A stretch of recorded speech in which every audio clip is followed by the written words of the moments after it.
Yeah. All right.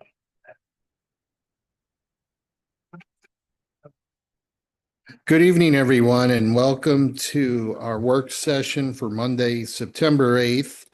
I'd like to again welcome everyone that's here participating either in the room or if you're joining us over Zoom. We'll start with the first item on the agenda, which is the call. Let's actually move to the second item, the roll call. Mayor Garitano, Present. Councilmember Farmer, Here. Councilmember Dodwell, Here. Councilmember Nyan, Here. Councilmember Ottenberg, Here. Councilmember Trottier, Here. Councilmember Mabry, Here. Councilmember Roblewski, Here. Councilmember Preston, Here. Councilmember Marshall, Present. Councilmember McCutcheon, Here. Councilmember Rambo, Councilmember Bockert, Councilmember Crayons, Here. Councilmember Vanek, Here. Councilmember Albers, Councilmember Galani. Here. Thank you. I do not have any comments or announcements for this part of the agenda, so we'll move on for information items. So I'll ask if we have any council members that have any requests for additional information or questions related to the items listed here that are under for information. This would be the appropriate time if you wish to raise your hand. And looking around here, just seeing if anybody that has anything related, again, under for information. Thanks. Oh, Councilmember McCutcheon. Yeah, I have some questions from the developers who are requesting Chapter 100. Was there a traffic study done? I don't know, maybe Joe can answer some of this. I think that would be the chapter 100 is unrelated to a traffic study. I understand that, but some of the points that they're asking for in Chapter 100, I think is related to the questions that I have. This session is for additional information, and that's what I'm requesting is additional information. Yes, I just was making sure we had clarity on that. And you said you weren't specific, so I just wanted to make sure. So Director Vunich, could you address that? Yes, Mr. Mayor. Ms. McCutcheon, when the town center plan was updated and that update concluded in 2021 with the endorsement and ratification by City Council, the group that volunteered to update the plan requested a traffic study be done for the entire town center, inclusive of the downtown district. Mr. Brown and members of the Department of Public Works and Department of Planning worked with HR Green, the consultant, on the traffic analysis, and we looked at the current state as well as a 20-year period of time. And ultimately, the road system in the vicinity of this particular site can accommodate the additional traffic caused by it. Do we know what the number of the additional cars and traffic will actually be? Well, from the perspective of the department, we know there's 188 units that are authorized. The number of trips per unit, I'd have to defer to our expert, which is Mr. Brown, our Director of Public Works, who is also a PTO.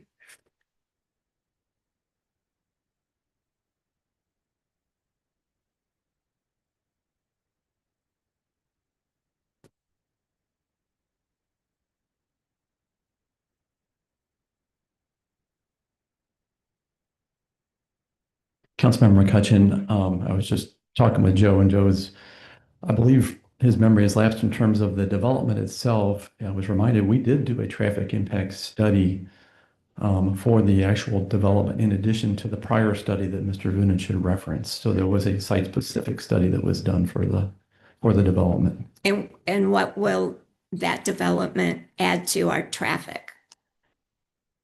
Well, typically, I can't quote you the results of the study, although I do recall that I don't recall there was any recommendations for significant improvements or any improvements, quite frankly. It seemed to mirror the prior study that Joe referenced relative to the town center as a whole.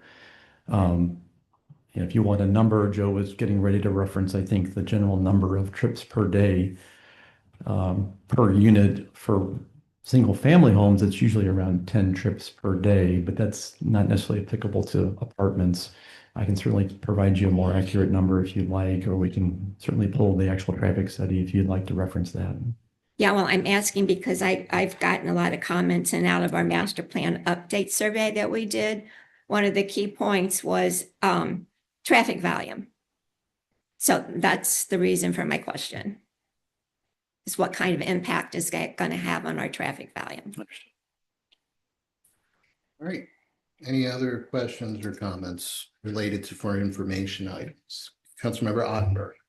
Yeah, just a quick question. What is the current traffic volume in the town center area right now per day? That's it, Mr. Mayor.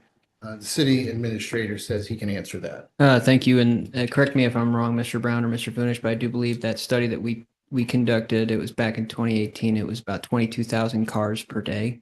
That's within the town center. If I'm incorrect on that, please do correct me. Well, just to be more precise, it really depends on what roadway you're referencing, whether it's Route 100 or Manchester Road or Taylor Road. What They about all- Taylor Road? They all differ slightly. We can pull the actual traffic study if you like. My memory and my recollection is that Taylor was in the realm of 10,000 cars a day, 8 to 10,000 cars a day. But I wouldn't quote me on it. 100 is quite a bit higher, probably more approaching the number that Mr. Lee had referenced, over 20,000 cars a day. Okay, thank you very much. Okay, Councilmember Rambo. Yeah, just an additional point. I once again perused the study by Dr. Thunder about noise in the town center area, and the traffic figure for Highway 100 was not given, but at the time of that study, it was 24,000 cars a day on Highway 109. I can't imagine that 100 is lower volume than that, so it might be, 24,000 plus. I just wanted to throw that out. Thanks. All right. Again, opening up to see if we have any other questions or comments under for information. Otherwise, we can certainly address some other miscellaneous. If not, we'll move under for action. We'll move to the first item under the Administration and Public Works Committee. Proposed changes to the city's procedures for review and processing of requests for public funding assistance. Councilmember Farmer. Yeah, thanks for, as we were working through this in the committee, we're trying to do things quickly, which I think is important just so we can get some stuff done here. But in this case, I think Tom and I have a little bit of work to do. And then I'd like to, if it's possible or nobody has any objections, I'd like to bring it back to admin PW for our next meeting so we can just make sure we got everything lined up correctly, because it is a super important topic to me. It's why I wrote all of the stuff. So I'd like to make sure that we get it right. Right. So therefore you want to make a motion? Yeah, I'll make a motion to postpone it and push it back to admin PW. And then I would think it would be back here no later than 60 days, maybe 30, 60 days, something like that. Okay, the city attorney's advised best motion would be to vote a motion to refer back to admin committee. I'll make a motion to refer it back to admin PW then. Okay, and Councilmember Dodwell, I saw your hand up. Is that a second? Okay, so we have that motion on the floor. Any other questions? All right, Councilmember Marshall. When it gets back to the committee, could we add on the history? We've done these before. So the sewer district and the town center area, I think letting people know this isn't something new. Yeah, We've had 20 years of doing that. So That is- I think the history would help. that's the things we're going to do in there. Absolutely. Okay, seeing no other hands up, then Councilmember McCutcheon. Yeah, I have a question for Mr. Vunich. I know we're deferring this, Joe. You may be able to answer this too. But on page 20, on number 5, it's talking about public space. And it said in there that 3,000 square feet or 5% of the total site had to provide public space. Is that consistent with our current standard for public space? Well, typically we're describing what particular project? Is this the multiple family again? No, it's any project. This is Mr. for Vunic. the like anybody that's applying for public funds, tax base and things like that, one of the provisions that's in there in part of our matrix is the development is applying or presenting public space basically of a certain size. So it's 5% of 3,000 square feet. And that's part of a matrix. So it's sort of a scoring system. Well, certainly I would want to compare what our regulations, which is adopted law, reflect compared to what is being proposed. Obviously, I think the legislation can be more restrictive or require more, but certainly couldn't ask for less. Yep. So at this stage, I can't make an assumption and provide you an answer.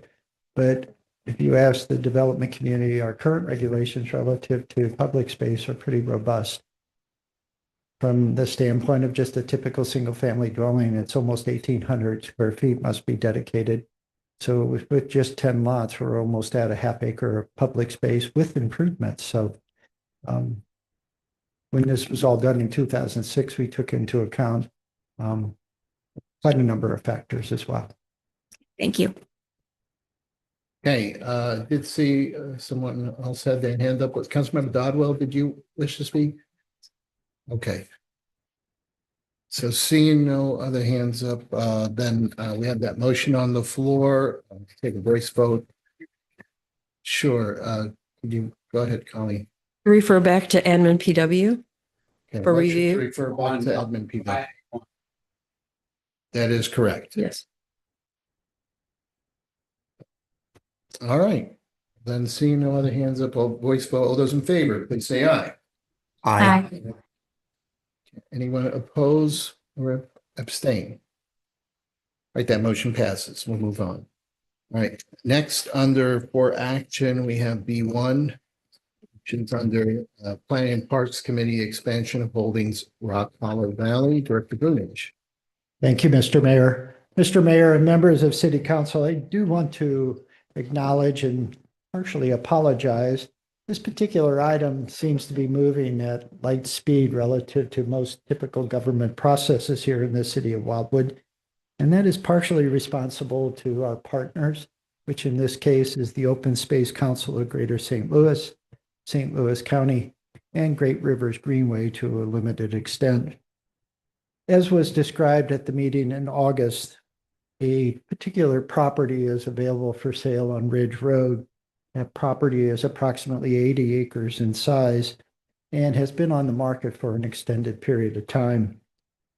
The Open Space Council of Greater St. Louis was advised of the sale and saw it as an opportunity to expand the holdings in the area of the Rock Hollow Valley, which our partners, as I've described, have a substantial amount of acreage, as well as offer an opportunity for some additional trail connections and parking to provide ease of access to the Merrimack River Valley. The City Council endorsed the application that is being submitted by St. Louis County, Missouri to the Department of Natural Resources. That application for grant was prepared by the Open Space Council of Greater St. Louis. The City of Wildwood endorsed that application through a resolution. Part of the grant application will also pay for improvements, and through discussions with the Greater Open Space Council of Greater St. Louis and St. Louis County, the feeling is that a limited set of improvements should be considered. Certainly, there was the discussion of the cost and who would cover that cost. And as we know from much of the publicity St. Louis County receives of late, they have very limited funds. Great Rivers Greenway didn't have it as part of their planning process. And the Open Space Council, if the grant is awarded, is providing the additional $1.6 million, the cost of the acquisition. So that left the city of Wildwood. To understand what those costs might be, Terrace Beck, a park designer that has worked with the city of Wildwood extensively, provided the diagram, the map that you have before you, as well as a cost estimate. The grant application will cover 50% of the cost. And so The estimate was approximately $360,000, which means the city of Wildwood would be required to fund half of that, or $180,000. The department acknowledged that this cost is not part of the existing 2025 or 2026 capital improvement plan, nor the 5-year plan. The expenditure of the funds would not be necessary until 2027. This matter was presented to the Planning and Parks Committee at its August 18th meeting, and it was endorsed for presentation to City Council. The feeling is that if Wildwood, through its existing lease with St. Louis County, could acquire 80 acres, plus build a access point on Ridge Road, an access roadway, a small parking lot, and a natural surface trail, all for $180,000. It may be the best bargain we've ever been presented in the past 30 years. Again, the Planning and Parks Committee endorsed it, and tonight the department, via the Planning and Parks Committee, is respectfully requesting the authorization to prepare a resolution acknowledging our commitment for 2027 or later of $180,000 toward the construction of improvements as part of the grant application. If there are any questions regarding this matter, the department would be glad to try to answer them at this time. And certainly any of the members of the Planning and Parks Committee that participated at that August 19th discussion. Thank you. All right, thank you, Joe. Anyone have any questions or comments? Councilmember Mabry. Thank you. Is the motion called for? Can I just ask a question? Yeah, if you wish to go ahead. I mean, we prefer to get a motion on the floor, but I mean, It's fine maybe with me. if that helps. I'll move to approve this petition. Okay, so you made a motion to approve this item here, and then do we have a second? Councilmember Ottenberg, so please go ahead. Yeah, if you wish to. Thank you. Mr. Mayberry, is your microphone on? I press it one more time and just bring it a little So closer. red means it's on. Yes, Thank you. I mean, you're live. What other improvements will ever be performed on this site? Is it intended to remain raw? It is intended to remain very primitive, so to speak. So what you see in terms of the images that Mr. Keitel put together relative to the access road, the parking area, the turnaround. The natural surface trail, Bonnie Harper, the executive director of the Open Space Council, has already committed that they think they can get volunteer labor to do that. So I guess from the perspective of the department, and I think the committee as well, the $180,000 would be not to exceed. So the beauty of this track, Mr. Mayberry, quite frankly, is it is very pristine. It has a limited number of invasives for whatever reason, and it is mature woodland with a healthy forest floor. It's a great example of what most of the larger tracts of land looked like years ago. So it's not really a loaded question, but I'm just interested whether there will be ordinances that preclude ever having open fires or things that look like overnight camping tent sites or even these steel welded permanently attached fire pits. None of that. No. Because all that counts to me as maintenance. and Well, upkeep. certainly what we're proposing is to be a very limited maintenance cost to the city. And certainly by the time the resolution's prepared, I provide an estimate to city council. But key relative to this site is it is in a residential area. So we want to limit the activity to people coming, parking, using the trail system and leaving. And with our hours of operation, we can generally guarantee to people that they won't be disturbed by the activities of our parks or trails. Thank you. Thanks, Mayor. All right, anyone else that has any question or comment related to the motion? Councilmember Farmer. It does sound like a pretty good deal. I'm just a little curious why we are being offered such a good deal. Well, the grant application that's administered by the state of Missouri requires the applicant to be a governmental entity. It cannot be a not-for-profit. Otherwise, the Open Space Council would have applied. The city of Wildwood was an option, but I explained to them that that process would take us well into the middle part of fall, if not early winter, just to work through committee and do the steps that are necessary to be authorized. So St. Louis County stepped up, much larger employee base. Obviously, they can do some things we can't do because they have many hands.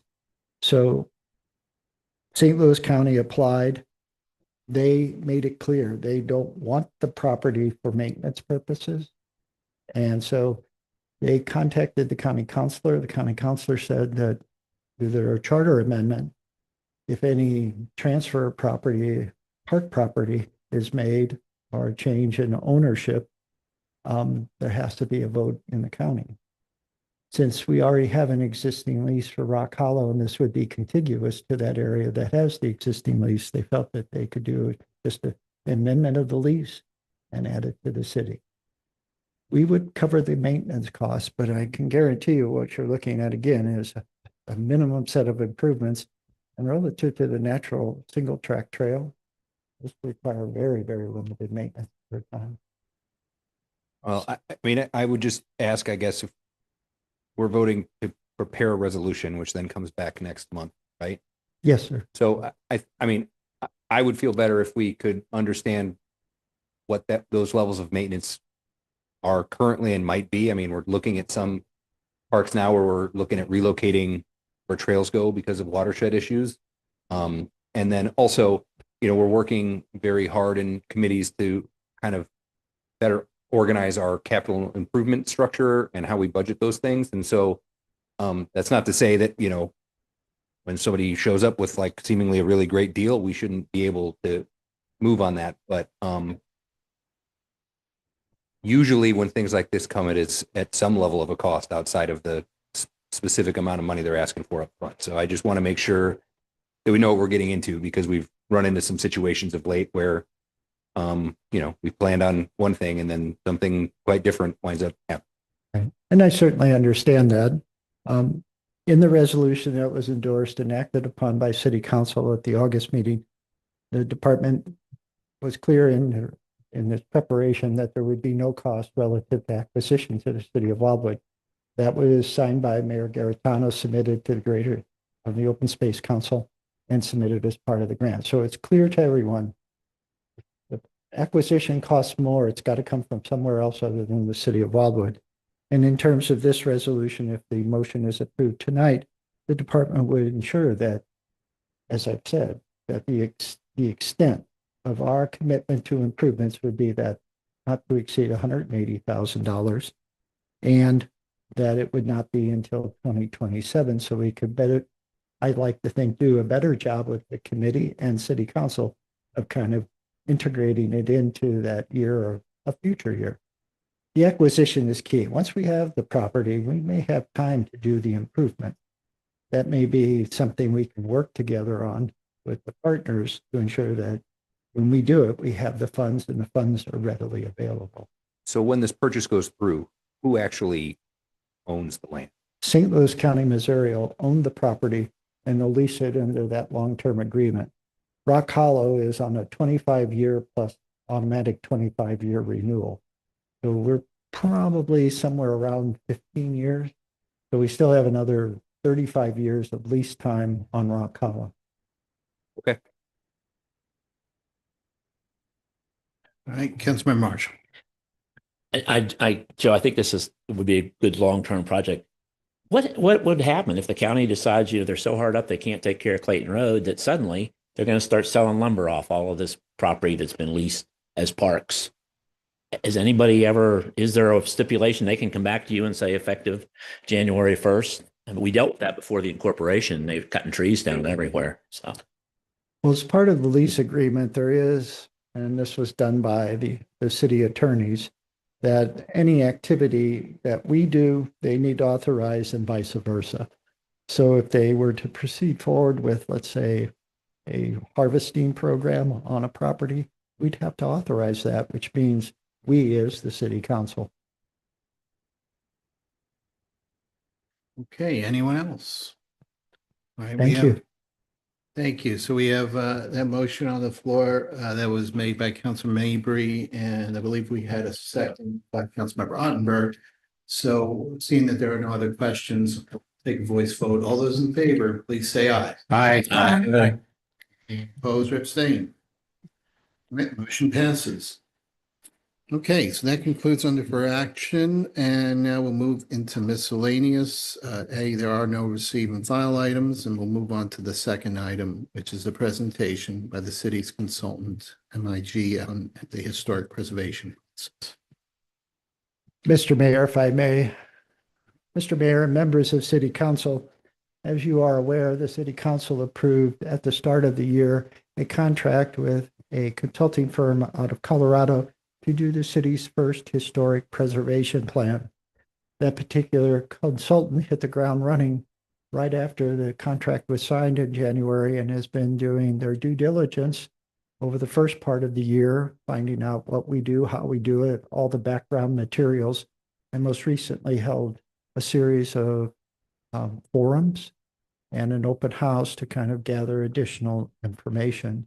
Tonight, the principal, Ms. Boyle, is here and is going to give a very brief 8-minute or so presentation of what they've been doing, finding so far, and then take any questions or comments. And with that, Mr. Mayor, Ms. Boyle is on Zoom, and as soon as you are ready, she will come forward. Thank you.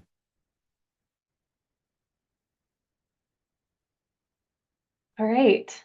Thank you, Mr. Vunich. Good to see everybody virtually. I know I met some of you in July, so it's good to get to talk to all of you this evening.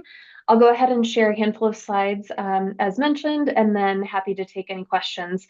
The purpose of the information tonight is to give everyone an overview of the project, where it stands right now, and some upcoming events and opportunities for additional engagement. So the preservation plan itself, and let me just make sure. All right, you guys can see slide 2 here. Hopefully, just let me know if you can't. I'm not able to see faces. But the historic preservation plan itself will be a standalone planning document. I know you're also working on the master plan update right now. This historic preservation plan is happening simultaneously. We've been talking with the master plan committee as well, so that these really tie in together, but this is an opportunity to establish the values around historic preservation, your cultural resources, and think about ways to preserve those, but also advance them as a key part of planning for the city moving forward. As I mentioned, this will integrate into the city's master plan effort, but will be a standalone document. But as we had conversations with the master plan committee in July, they are on board with what this plan will have to offer, and we'll stay in touch with them as we go through the process here. Historic preservation is an important topic. I know you've been doing a lot of work in Wildwood already on preservation, even though this is the city's first historic preservation plan. But this is a great opportunity to really capitalize on the value that preservation brings to the community. A key thing, and the kind of data-driven piece that people are always looking for, is the economic value that preservation brings to the community. And from that perspective, even in 2023, the Missouri Main Street Organization has done some studies about the financial value that preservation brings, and that heritage tourism especially brings additional dollars to a community, whether it's spent on touring a museum or a historic business, or just bringing additional dollars to local restaurants and hotels and other things to support the local economy. So that is always kind of a key piece of the true value that preservation brings. It also helps protect the character of the community, the things that are historic buildings, historic assets that you may not think of as something that is really crucial, but people know when they're lost, when they're demolished. And so preserving that character is really crucial. And a lot of times those kind of character components also helps kind of build the community around it. People realize that there's an opportunity to really mobilize and come out and, voice their opinions about the value of preservation. And so it kind of gets people involved there. And then, of course, promote sustainability as well. Adaptively reusing historic buildings is a key piece that we'll be looking at in this plan effort, to make sure that your existing buildings that are historic remain in use. We don't just preserve the building shell to preserve a building. We want to make sure that they stay active and are part of the community. This is a really long list of who's involved in preservation, and I'll say that it doesn't cover everybody that is involved in the city's preservation program.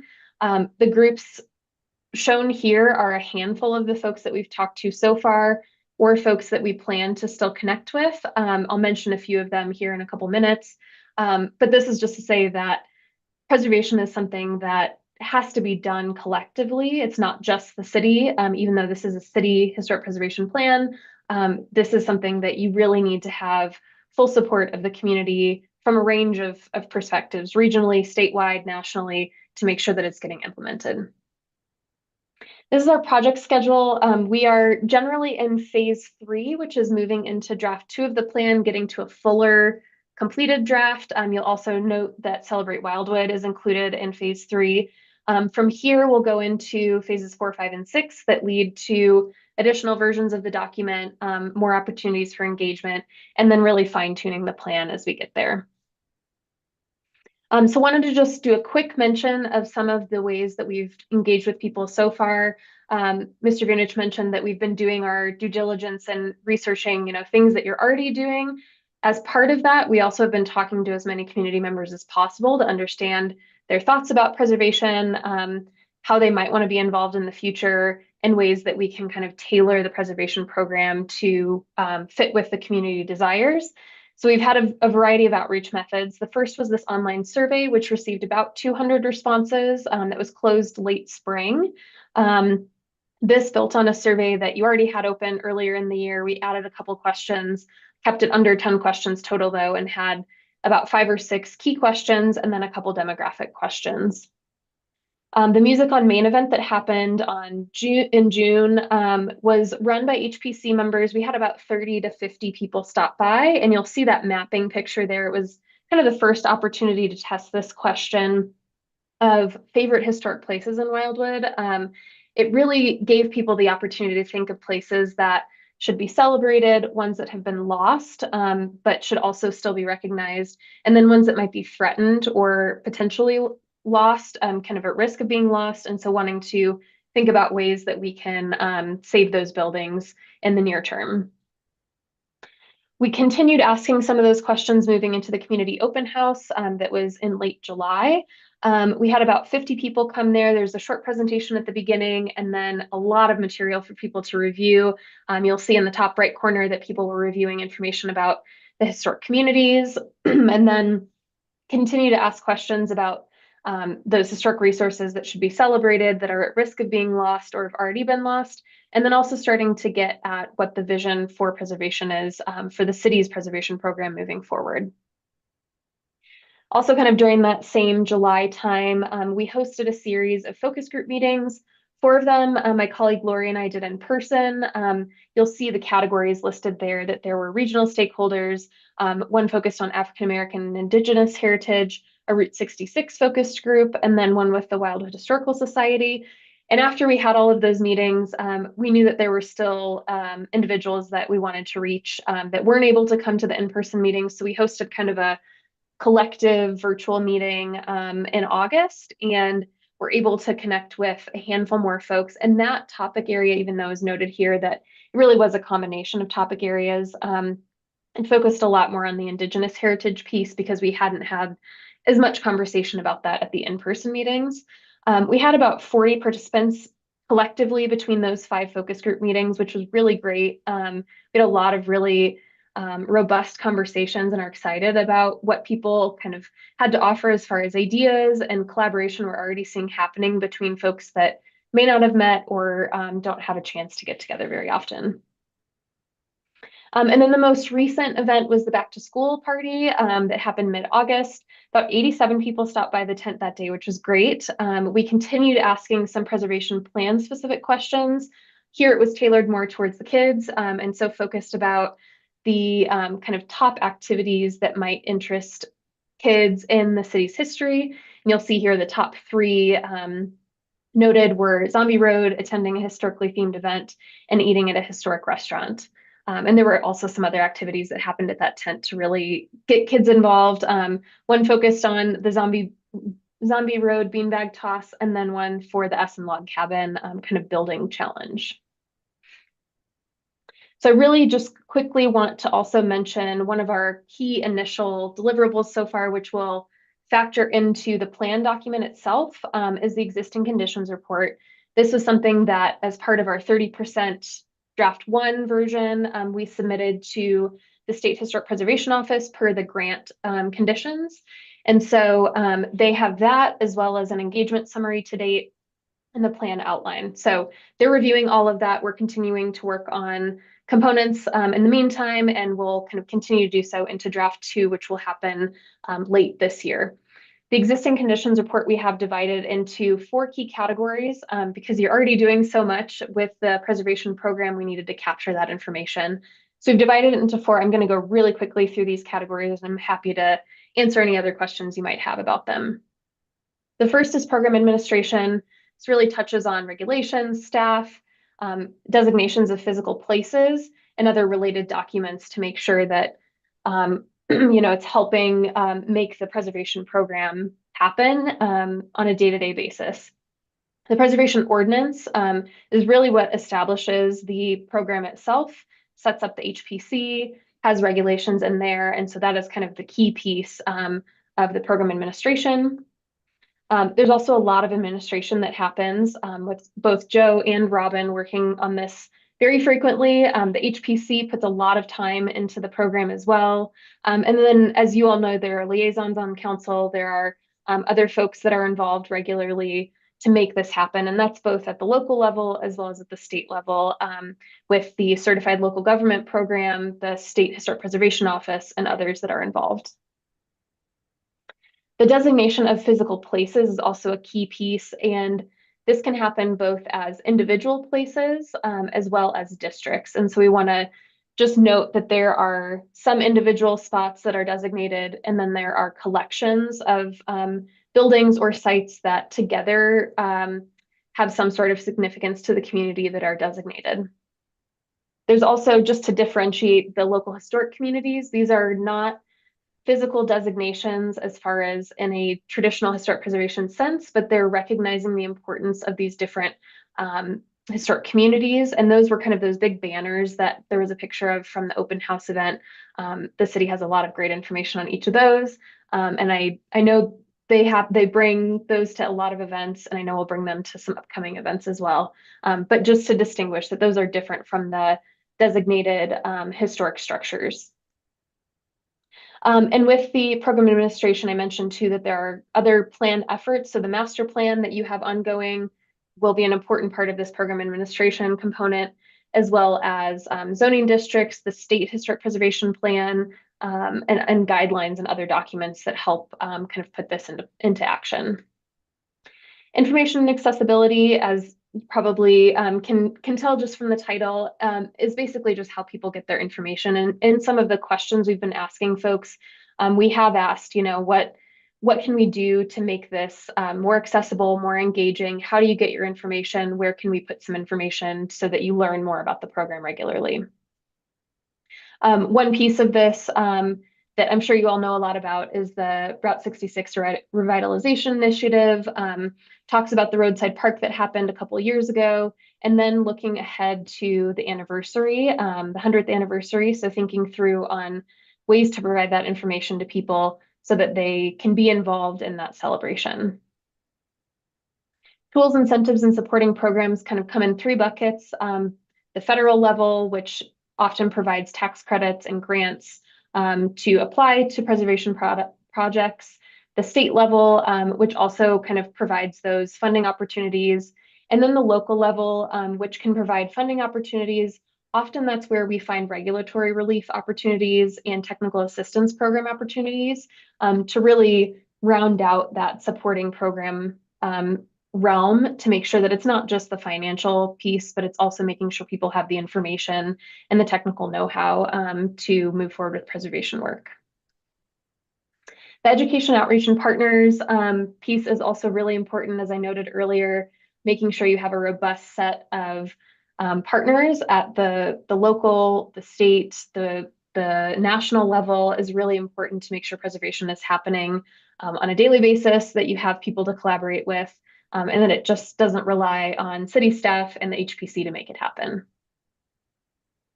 One really successful piece of this, of course, is the Celebrate the History of Wildwood book that was published a couple years ago. We've had sales of the book at each of the events that we've hosted so far with the plan effort. And I know it's a popular item, and we'll continue to have that opportunity for people to buy that at future events as well. And I'll just close by saying that we're really excited for Celebrate Wildwood. That's in just a week and a half now. I'll be there at the event with Robin and the HPC at the history tent. We'll be asking some of the similar questions that we continue to share kind of as a key thread through a lot of the engagement opportunities, but we're also going to start asking folks to help prioritize some of the key strategies that they may see in the plan document. Because we can't do everything in year one, we know that we have to start thinking through opportunities to kind of stagger some of the efforts. So we'll be there the whole day, and we're looking forward to lots of engagement then. And then looking ahead, once we have a full plan document, we'll be hosting a virtual open house event, likely in late January, early February. And so just stay tuned for when that gets scheduled. But with that, I think I'll go ahead and close, and I'm happy to take any questions, comments, suggestions, and hopefully I'll get to meet more of you in person on the 20th. Okay, thank you, Marcia. I'll ask the council if we do have any questions or any requests for further information. Not, then it looks like you did a great job there covering it all, because I don't have any questions for you here. So that's great. Director Vunich, is there anything else that you wish to add? Mr. Mayor and members of City Council, if you do think of something after tonight's meeting, please contact Robin, Steve, Historic Preservation Planner for all intents and purposes, and we can get the information to Ms. Boyle. I'd like to thank Ms. Boyle for her time today. Thank If there you are all. any questions of the department, we'd be glad to answer them at this time. Thank you. Hey, do we have any then? Thank you. Okay, Director Vunich, thank you. So anything else under miscellaneous? Otherwise, we will be able to adjourn our work session. So, okay, Councilmember Albers. All right, motion to adjourn made second by Councilmember Farmer. All those in favor, please say aye. Aye. The work session is adjourned. We will reconvene for our main meeting at 6:30. Thank you.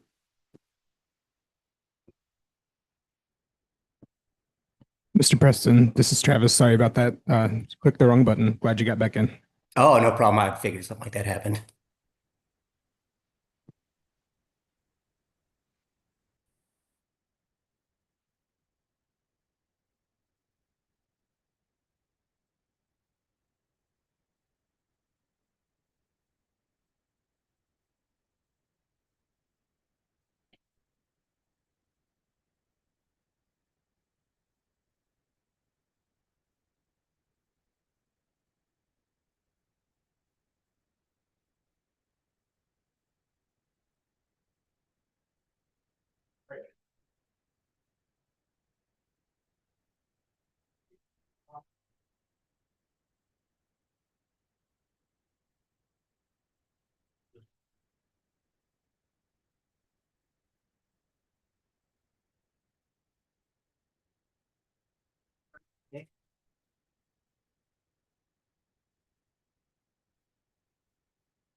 Do you need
Hello and good evening to everyone here in the room and good evening to all those that are joining us over Zoom or YouTube. So thank you for joining us for our city council meeting.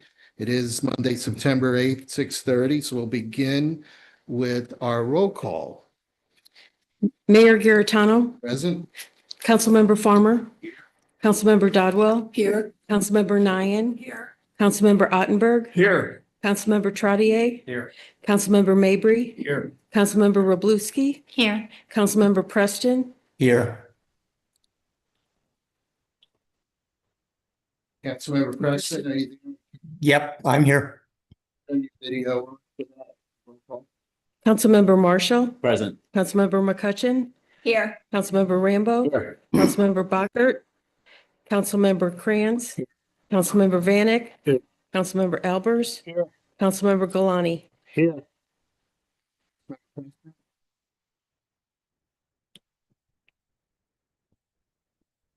We got video now. He did say yes. So, Yeah. Okay, there he is. Anything else? Perfect. For the record. All right, great. Thank you very much. Welcome to everyone that's here tonight. So we're going to move into the next part of the agenda, which is the mayor's announcements and appointments. Oh, excuse me. Yes, let's do the Pledge of Allegiance first, and then we'll get into that. Please join me if you can stand for the Pledge of Allegiance. Pledge of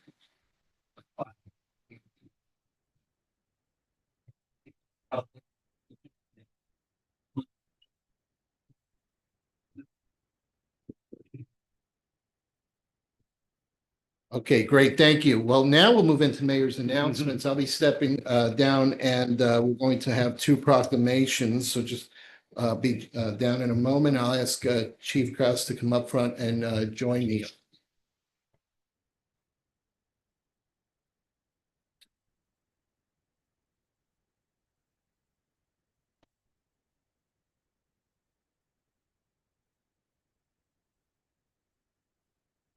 Okay, yep, come on up over here. You're in the spotlight.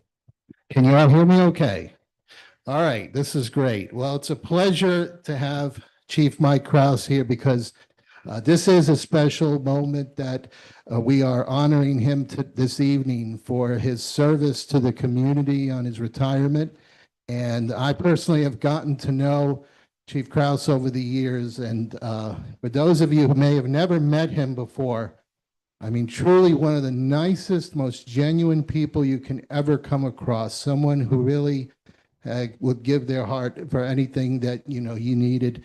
And I know that in the years that he has served the Metro West Fire Protection District, he has done so. So we are truly honored to be able to present him tonight with a special proclamation from the city of Wildwood, which I'll read to you in just a moment.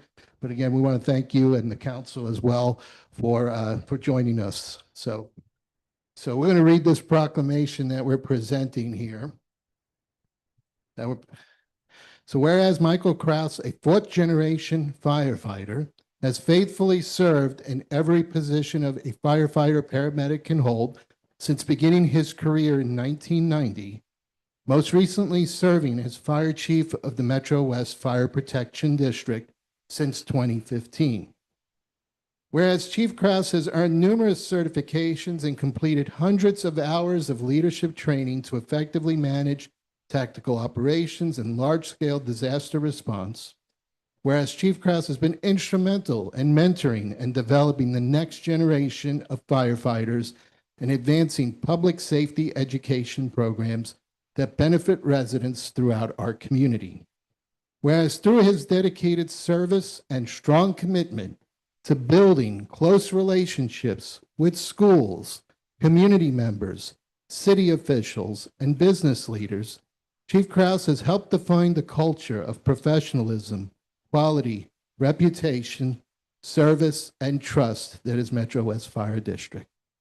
Whereas Chief Krause will continue to serve as Chief Emeritus through 2026 and will remain an active member of the Backstoppers Board of Directors. Whereas a lifelong resident of West County, Chief Krause and his family currently reside in the city of Wildwood. Whereas the city of Wildwood expresses its deep appreciation for Chief Krause's outstanding leadership and devoted service to the members of the Metro West Fire Protection District and the West County community.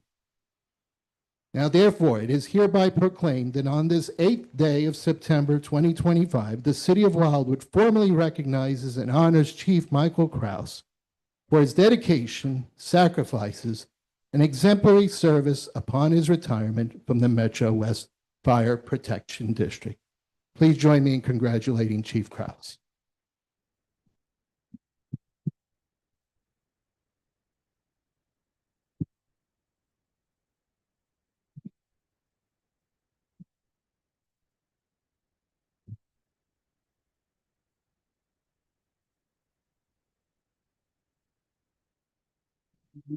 I'm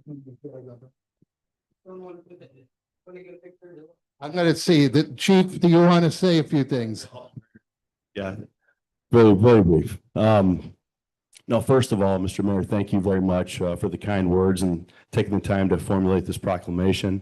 Thanks to the council and all the community. Really, I want to thank too, because I care a lot about this community, and I appreciate over the years all my service at Metro West, all the support that the good citizens of Wildwood have provided us every time we've needed it. And that goes that doesn't go unnoticed or unappreciated by the people that are in the back of the room either. And I'll leave that also and say that as I leave Metro West in active service, I leave it in the capable hands of those people back there that do the heavy lifting and the hard work every day. And I'm confident that you're going to have the best service ever, like you've always experienced and you deserve into the future. So I just stand here humbled and honored to be here, and I thank you.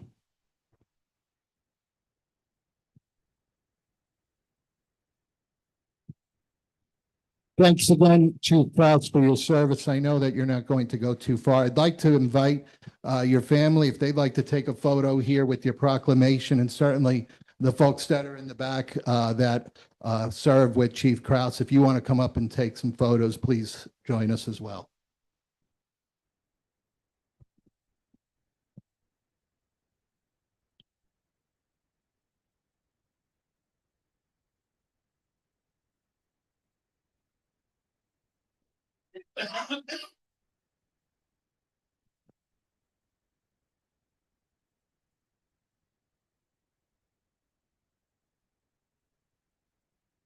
Why don't we let's get you towards the middle here, so. Get the Wildwood logo. Hey, Mark. All right, yeah, come on over and.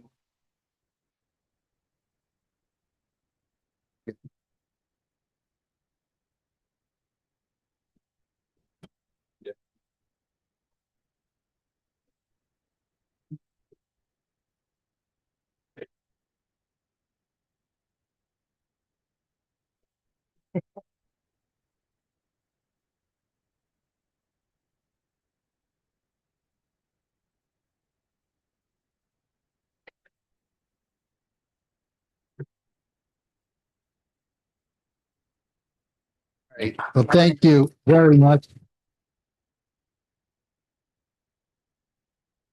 And, you know, while we have Chief Brad Shelton, now I'm going to take a moment to introduce the new chief. He didn't know that he was going to be put on the spotlight here.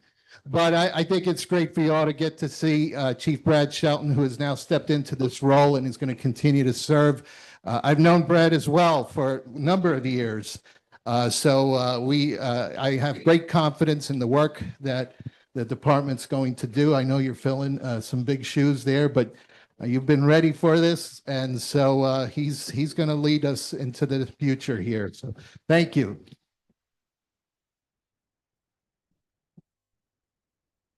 And thank you again to our firefighters, our paramedics for all your service, to the community that you do for us. I mean, you know, when we have those moments where, especially when it's life and death or an emergency, you come at the right time to help save us. So thank you for everything that you do.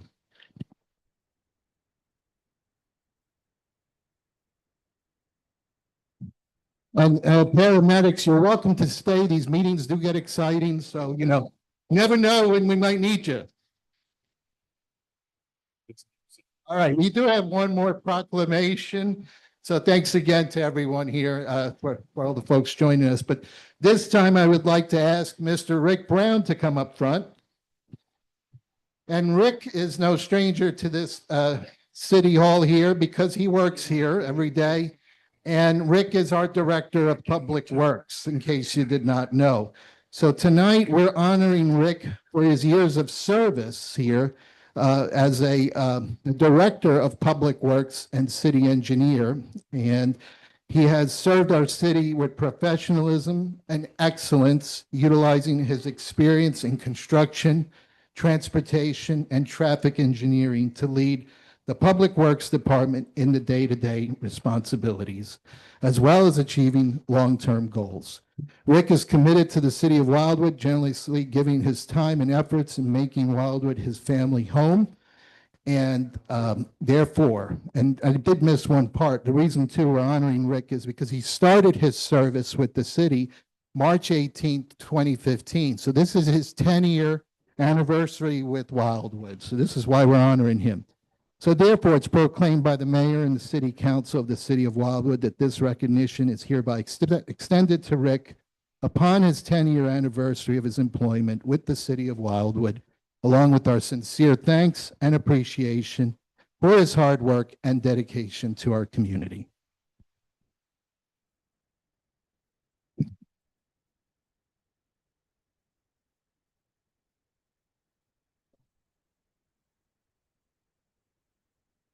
Thank you, Rick. All right, well, that concludes the proclamation, so I'll be stepping back up there. And thank you, Travis, for the microphone.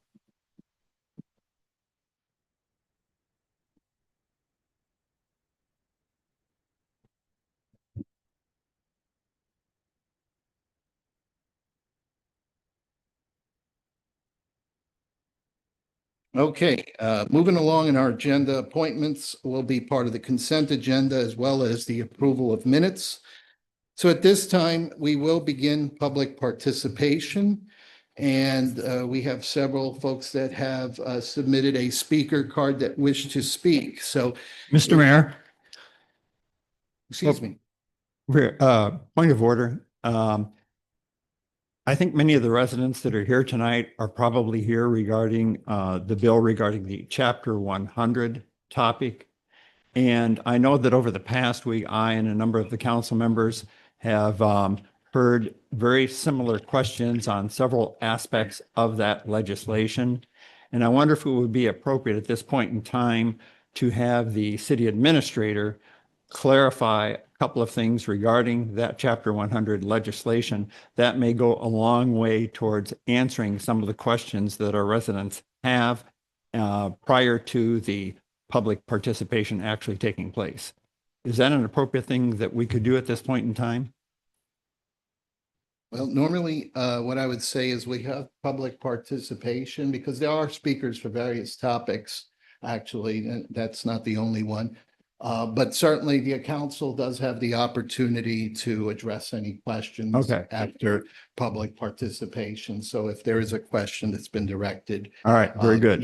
Thank you. We can certainly look at that. So we'll continue with public participation, but thanks again for that suggestion. So let me just read a couple of things here. Again, if you wish to speak, you must complete a speaker card and provide it to the city clerk who is seated to the left of the podium. And when your name is called, please approach the podium and state your name and ward. To ensure all those who wish to speak have the opportunity to do so, there's a 5-minute time limitation. I will let you know when that time limit is being reached. Again, if you have any questions, please mention that during your remarks. Identify an official you would like to respond. The official will make note of it, and at the conclusion of public participation, any official who chooses to respond will have 3 minutes to do so, as all questions directed to that official. An official may choose to respond to questions after tonight's meeting. And we ask you to be respectful in making your remarks, and interrupting others and using any profane or abusive language are prohibited. And we thank you in advance for following these guidelines. So we'll go ahead with the first speaker. Terry Jordan wants to speak on Greenberg development.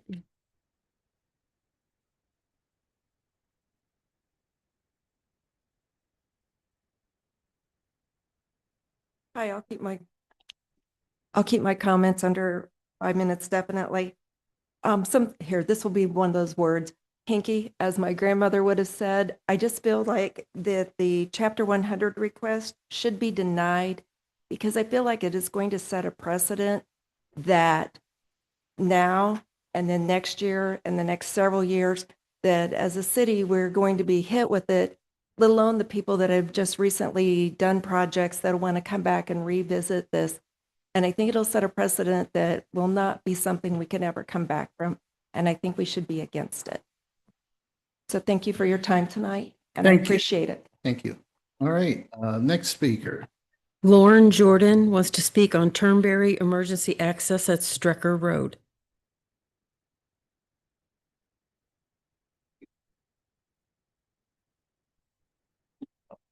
Good evening, Mayor Garitano and council members. I have some prepared remarks to keep it on target.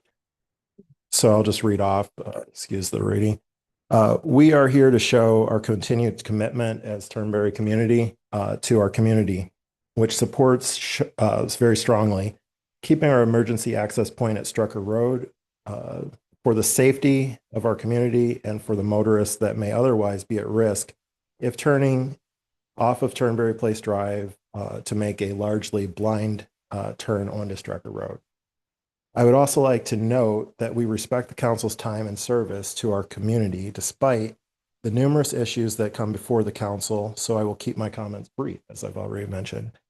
I, along with several other residents, joined the Public Works meeting last week to express our position and gain more insight into the motivations behind the recent decision affecting our community's safety. Our discussion with the committee was very informative, and we thank the committee for their time and patience in answering all of our questions. Mr. Lee, Mr. Farmer, and Mr. Brown were very helpful in making us more aware of the next steps and our option to appeal the decision. We believe the score assessment will be revised down well below the 70% threshold or 70-point threshold that was laid out upon appeal, and intend to work with Director Brown to move through the appeal process.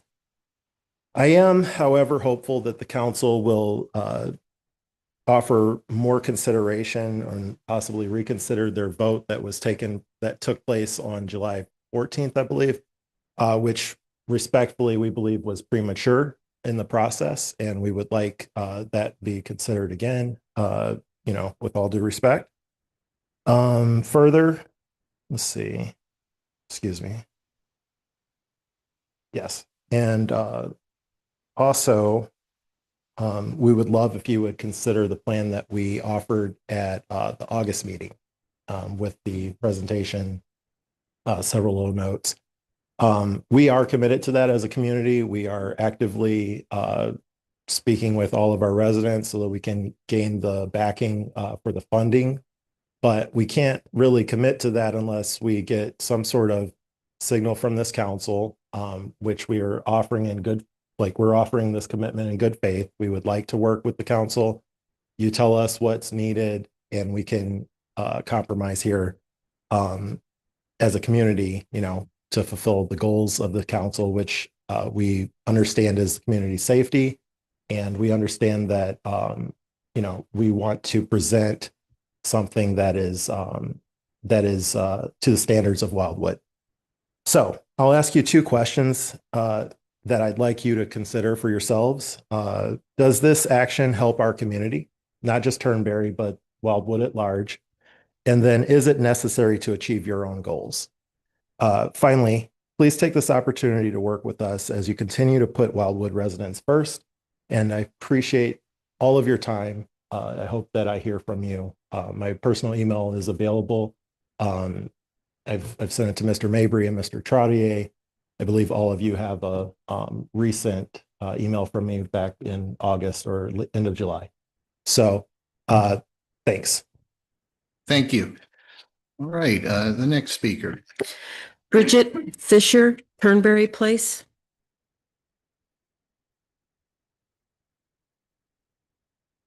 Good evening, Mr. Mayor, council members.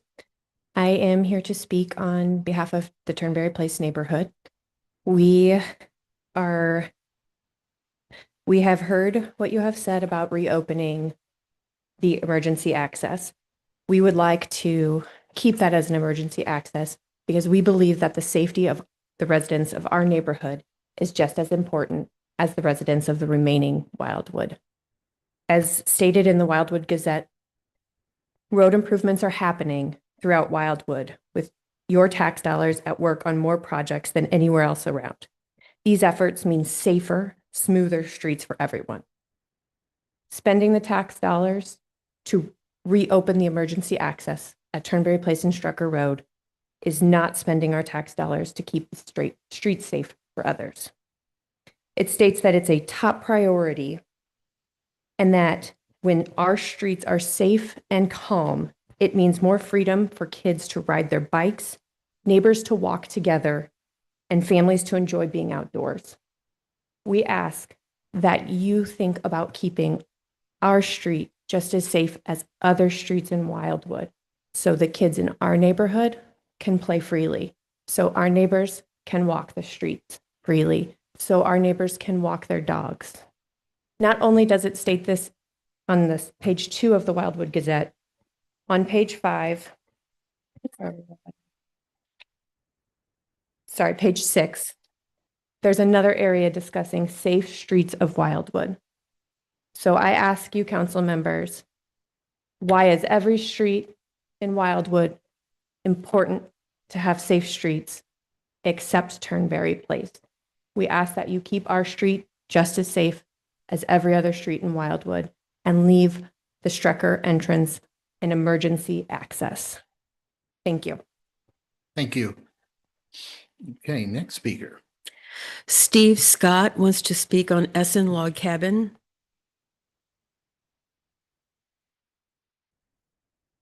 Mr. Mayor, members of the council, I'm Steve Scott, Ward 6. I'd like to talk just a few minutes about the Essen Log Cabin, which will have its second reading tonight. It's been quite a few years. We've been fighting, trying to get it built.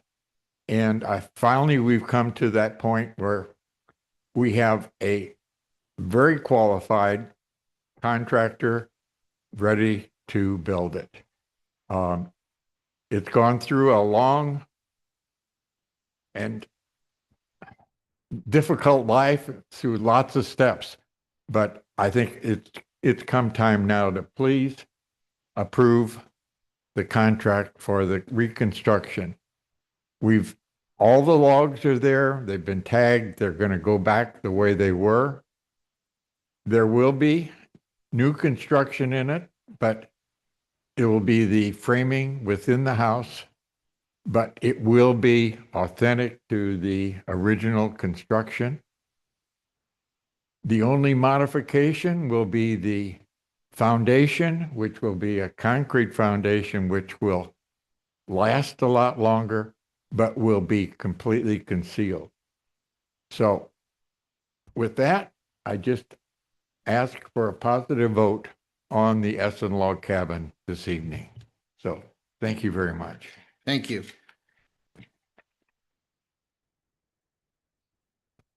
Next speaker. Lynn Link, Chapter 100.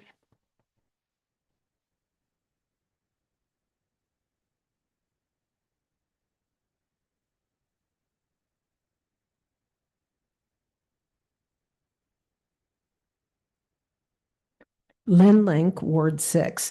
I want to highlight the adverse effects of issuing Chapter 100 bonds and giving any form of tax abatement, including allowing rental property developers to form non-taxable nonprofit HOAs, can have on communities and school districts.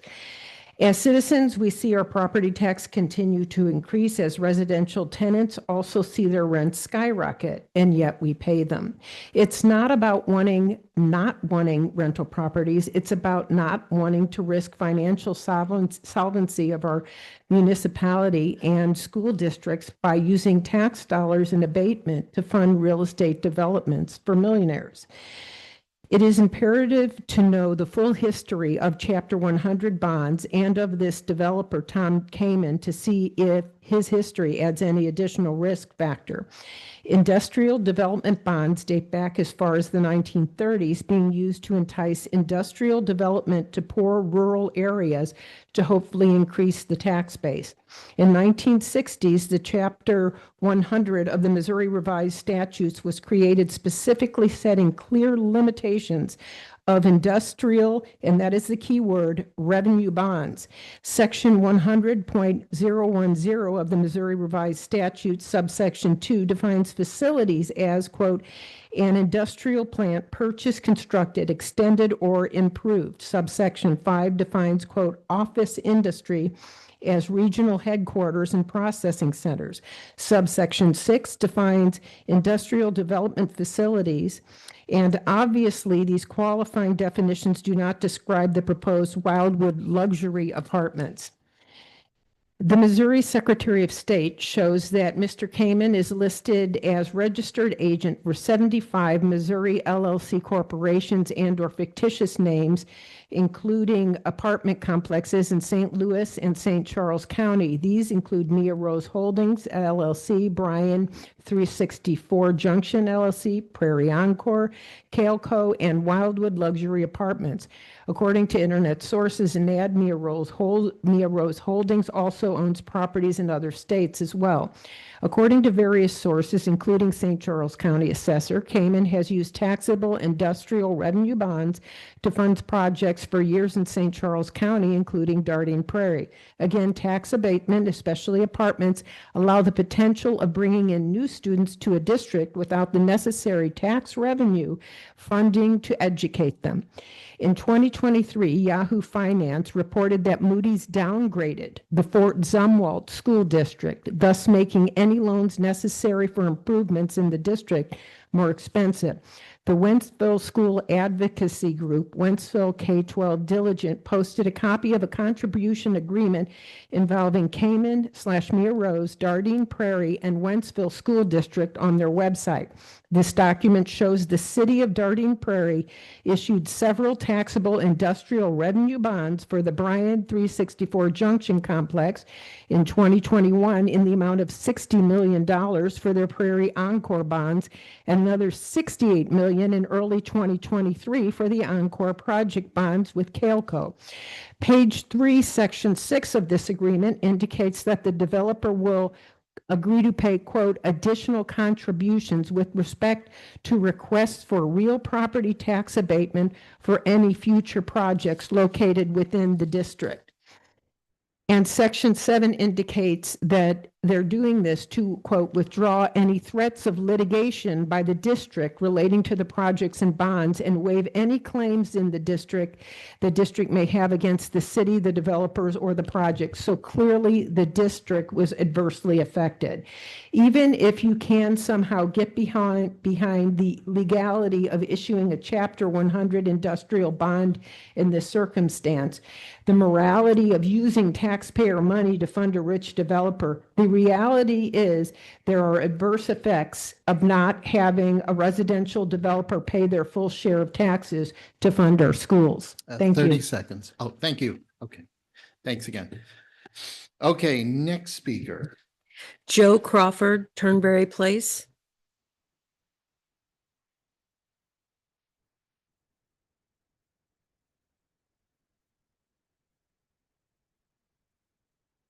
Thank you, Mr. Mayor. Thank you, council members, for hearing our word, and thank you also for your service to Wildwood. We appreciate that.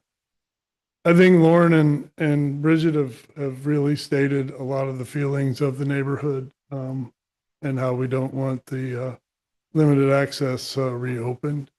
I stood nearly in the same place in 2009 and spoke about the same thing when the council at that time when a gate was brought up before and the council went to open the road in that time frame, and we the presentation that was presented at that time gave a lot of data as to why the access limitation is the correct answer for Turnberry Place, and it was voted and also re-voted in 2000, voted to close in 96, voted to reclose, maintain its closure in 2009, and we believe in 2025 the same action should happen. We believe, I also remember that a lot of the discussion was new developers coming into the city asking for gates for their private or their communities that they're doing. And it was a very big nuisance for this council, for all those developers to talk them down, to talk them out of it because we don't like gates. This isn't a gate, it's a limited access. It will make our neighborhood less safe. And I guess I'd ask, we just don't understand why opening it will make Turnberry a more safe place. I'd ask you to ask that. And also the 2009 council gave us a good chance to defend the idea of opening the limited access. And I feel like this time with the June and July meetings, how the things were presented, that we didn't really get a fair chance to give our mind before the legislation is already done. And so I believe we still should get another chance to have that discussion in a fair way. So thank you. Thank you. The next speaker. Liz Zeiser, Turnberry Place. Good evening, Liz Zeiser, Ward 2. I assume you know exactly what I'm up here to say. I know my fellow neighbors have done a great job already kind of presenting our case. I still would like to address the recent conversation regarding opening our neighborhood to non-emergency vehicles. This puts the safety of our children, our neighbors, and everyone who uses our street at serious risk. Drivers cutting through are not our neighbors. They're strangers focused on saving time, not on the people who live here. That shift brings higher speeds, less attention, and more danger to those of us who walk, bike, or simply back out of our own driveways. We already see the challenges that come from non-residents driving through. Delivery drivers frequently speed, roll through stop signs, and cut corners without regard for the families who live here. If our street were opened to non-emergency vehicles, that reckless behavior would no longer be occasional. It would become constant. Our neighborhood also has 2 steep hills that naturally encourage drivers to pick up speed. Adding more cars would invite more unfamiliar drivers barreling down those hills, magnifying risks we already struggle with, creating dangerous situations. Beyond the numbers, the impact is deeply personal. Residents begin to feel unsafe letting their kids walk to a friend's house. Dog owners hesitate to cross the street. Neighbors avoid gathering outside.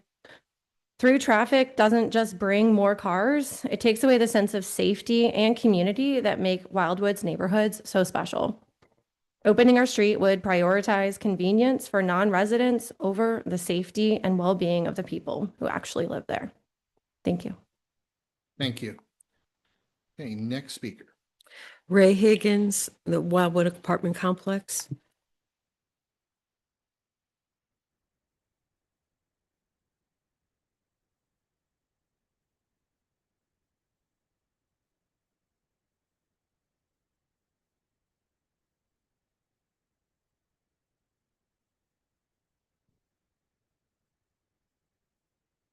Mr. Mayor and Council, thank you for letting me come up here and say a few words today. I'm here basically talking about the Section 100, I believe that it's been called. Lynn Link just did a wonderful job of presenting that to you a few minutes ago. I'm calling it the 188 apartment complex that is slated to possibly be considered by the council. I'm here to hopefully appeal to you guys that I would personally, my wife and I, family, my daughter lives in Wildwood, my son-in-law, my kids, grandkids, that you would oppose this from happening. The way I see it as a resident here for over a decade, there would be many more vehicles coming to Wildwood. Obviously, at the apartment complex would be affected. Wildwood has always kind of prided itself also to some directions as keeping pollution down and other things in the green agenda, and this certainly adding more vehicles in town here in particular would not necessarily assist that in happening. Do you guys know the impact it would have on, with the residents who would belong there or live there, on the fire or the police departments?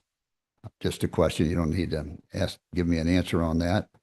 But I'm looking at it. I have a letter here also, which is the letter that you guys have published from, it is from the superintendent, Dr. Kane from the Wildwood School District, which I have grandchildren who attend right up here at Pond. And we've already got a development in progress right across the street from Pond, as I'm sure you're all well aware of, adding more residents and school children. I think Ms. Link brought that to the attention. And as Dr. Kane points out here, the problem with Chapter 100 structure is that the school districts receive no new operating revenue to support them or to support the children who would possibly be going to the schools right around the corner. He also states out that they were concerned with the long-term cost to taxing districts corresponding to benefit the developers that are frequently understated by the project analysis in which they originally presented to you, the company who's wanting to build this here at it. The developer also, as Ms. Link pointed out, has over 100 other residential developments, including some in the Rockwood School District, which Dr. Kane points that out. So I am here just to say that I would hope that you will give this very serious consideration for us in Wildwood. This is a wonderful community. We were many years before in Ellisville, and we look forward on our years of moving here and enjoy Wildwood. We live on a few acres, and it's a great community. You guys are doing a great job in keeping it that way, and as the police department are, and we want to keep it that way for the future. Anyway, thank you for hearing me. Thank you. Next speaker. Jean Vedvig, Chapter 100.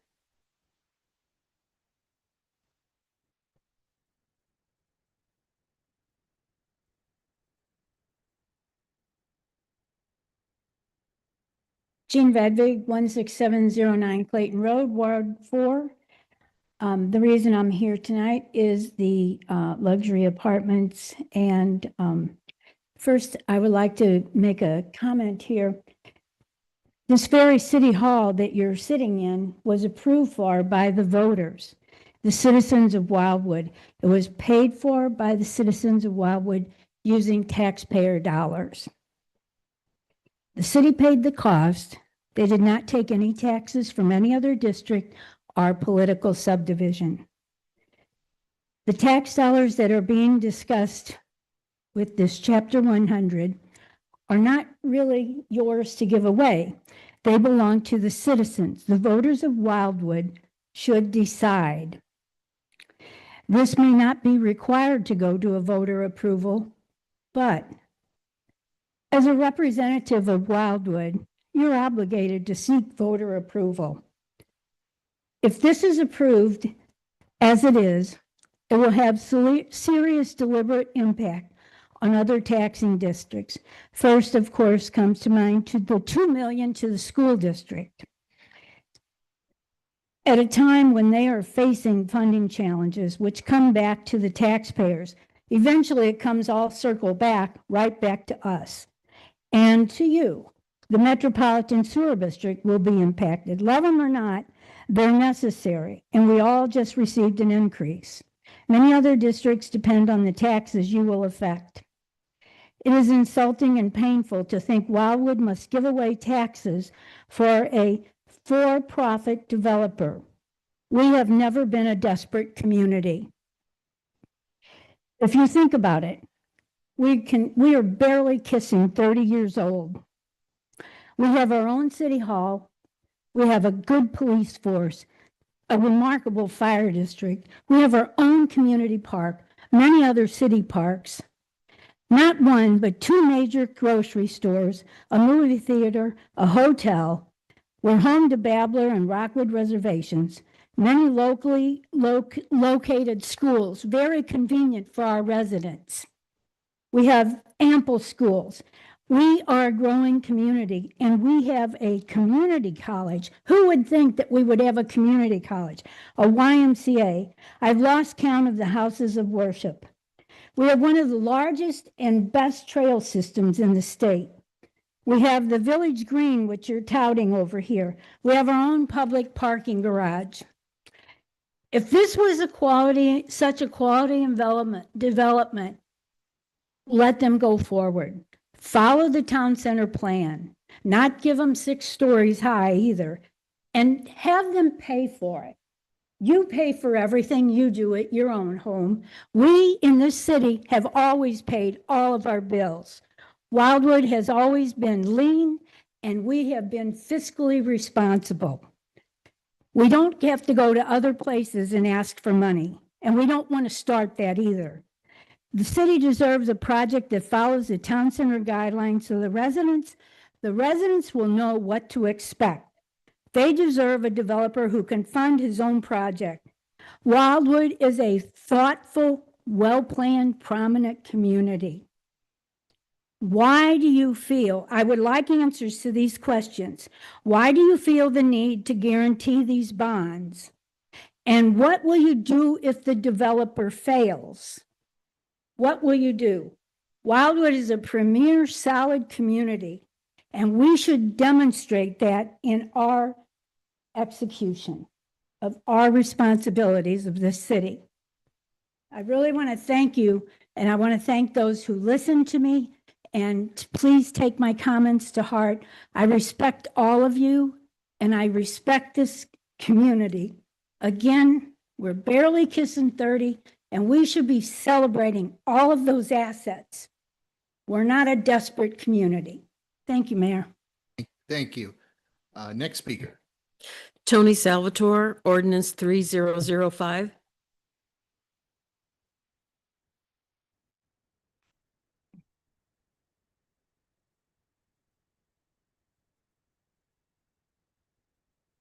Well, it looks like people before me kind of spoke pretty well of about bill number 3005, which is Wildwood, Missouri, issuing a taxable industrial revenue bonds to Wildwood Luxury Living LLC, which is worth $0,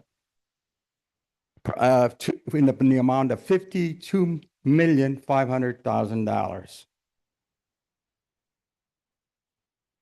Here's a quick, as we already heard from Lane Link, industrial revenue bonds are for cities and counties can purchase or construct certain types of projects such as warehouses, distribution facilities, and industrial plants with bond proceeds to then lease or sell to a company. These are going to be apartments. They're going to go for a minimum of $2,400 a month, 1, 2, and 3 bedrooms, 188 apartments. They're probably going to average a minimum of 80 to 90 school children going to be in those apartments.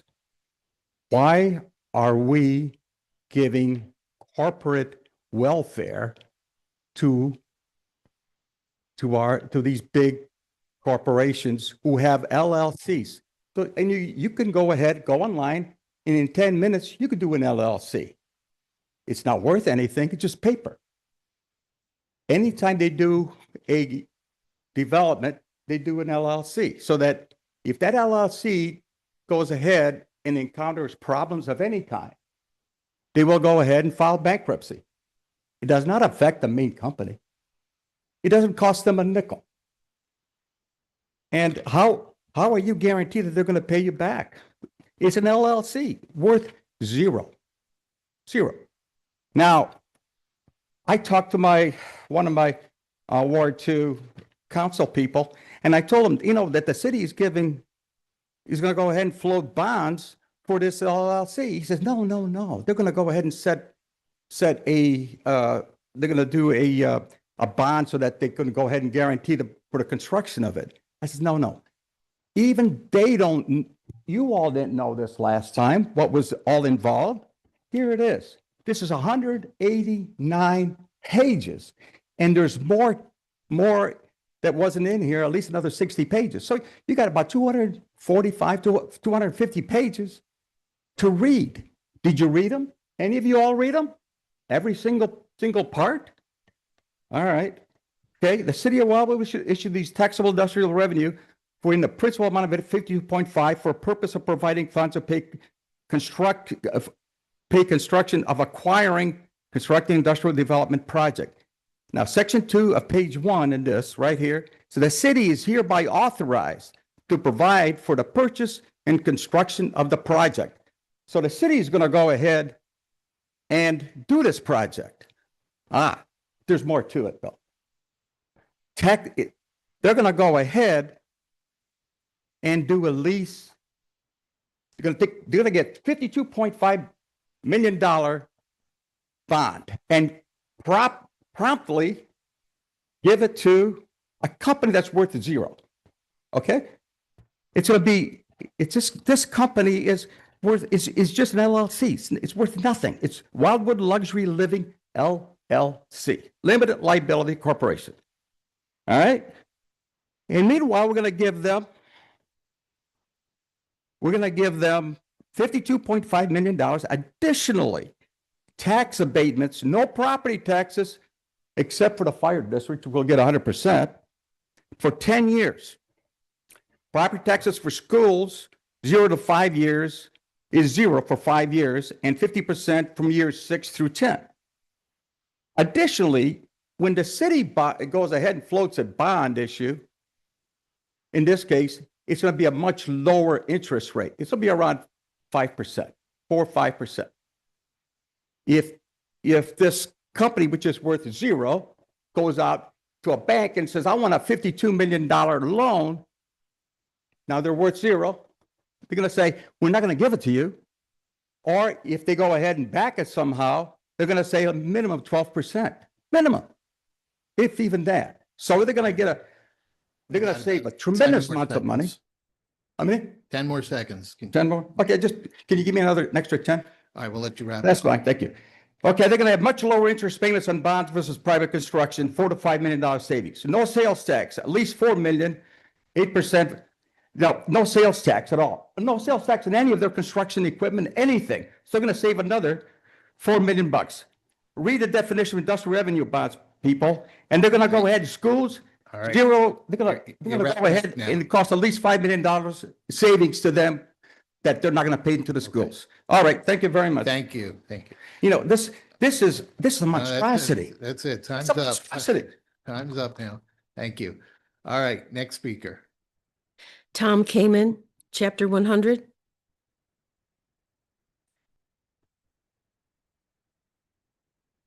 Hi, Tom Kyman, Mia Rose Holdings, founder, developer for Wildwood Luxury Living, worth $0. I do appreciate the comments from the public. There's certainly some misunderstanding.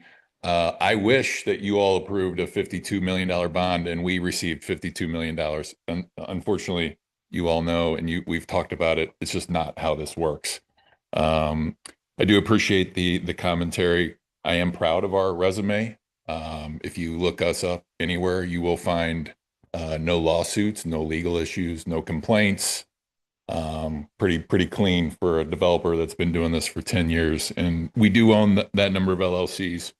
But I think, as you guys know, an LLC may be worth nothing, but we have to personally guarantee the debt with our bank in order to receive funds to actually do this project. So I think you guys know, we've talked about it in the meetings. You know, it's a $50 million development. I'm personally guaranteeing that $50 million. We're personally putting in $15 million of hard equity invested into the city to activate and create a luxury project here. So, you know, I think we hit on something in the last work session, the extraordinary costs. So I appreciate the dialogue that I think that was kind of a lesson learned as we kind of go through this.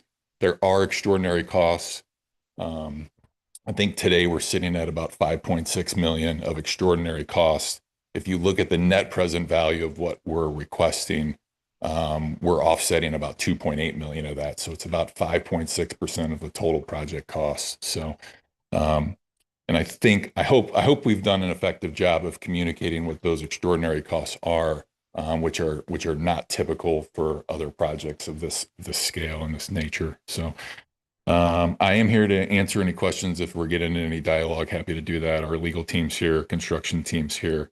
I think it was great commentary for the we're actually sitting in a city hall of which the Greenberg family actually donated the ground for this facility to be built. So I'm glad she brought it up, like who funded the construction, but our family partners are the ones that donated the ground.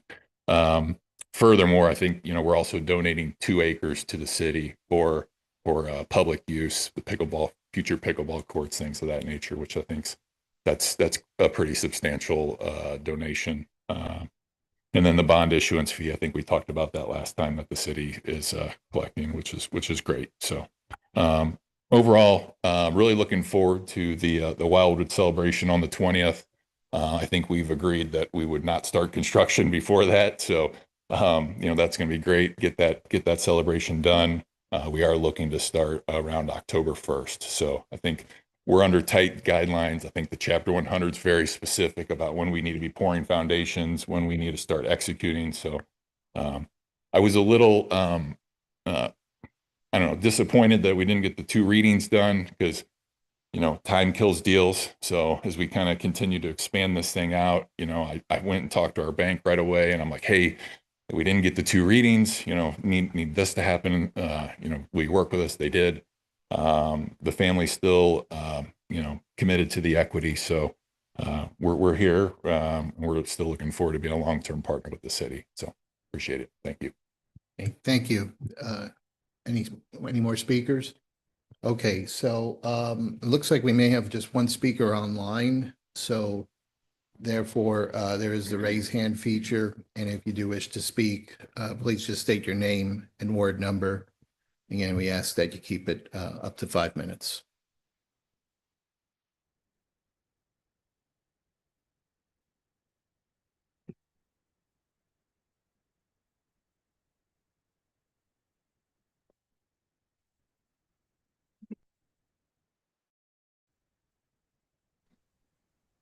Can you hear me? Hello? Okay. Yes, we can hear you. Okay, this is Larry Brost, Ward 1, and I'll be pretty brief. I do think when Councilmember Altenberg said at the beginning, maybe there could be some summary, maybe to avoid some misunderstanding, but some of the comments tonight is to the structure I know are not correct, and I assume that can be addressed. But my main point is that I believe this development is very important for the life of Wildwood, particularly the town center. Population has not grown. Businesses, I would say, in our community are not thriving. I understand maybe a restaurant just recently closed. And this project, as well as hopefully getting Main Street developed out to 109 done, whether you want to get real specific or not, but in general, that's been the plan that's been in place for 25 years. And I really do hope that we make the decision to assist this project, not because they need it, but that I think Wildwood needs it for our town center to start to become the place that it was envisioned to be. And that's a walkable area with restaurants and shops and people. I'll just ask everybody when they leave tonight, go over to the parking garage and count how many empty spaces there are there. Walk down Main Street and count how many empty parking spots there are.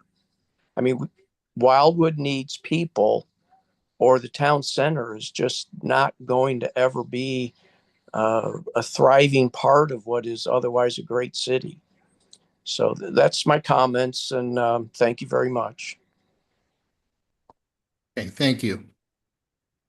All right, do we have any more speakers? All right. So therefore, at this point, then we'll conclude public participation.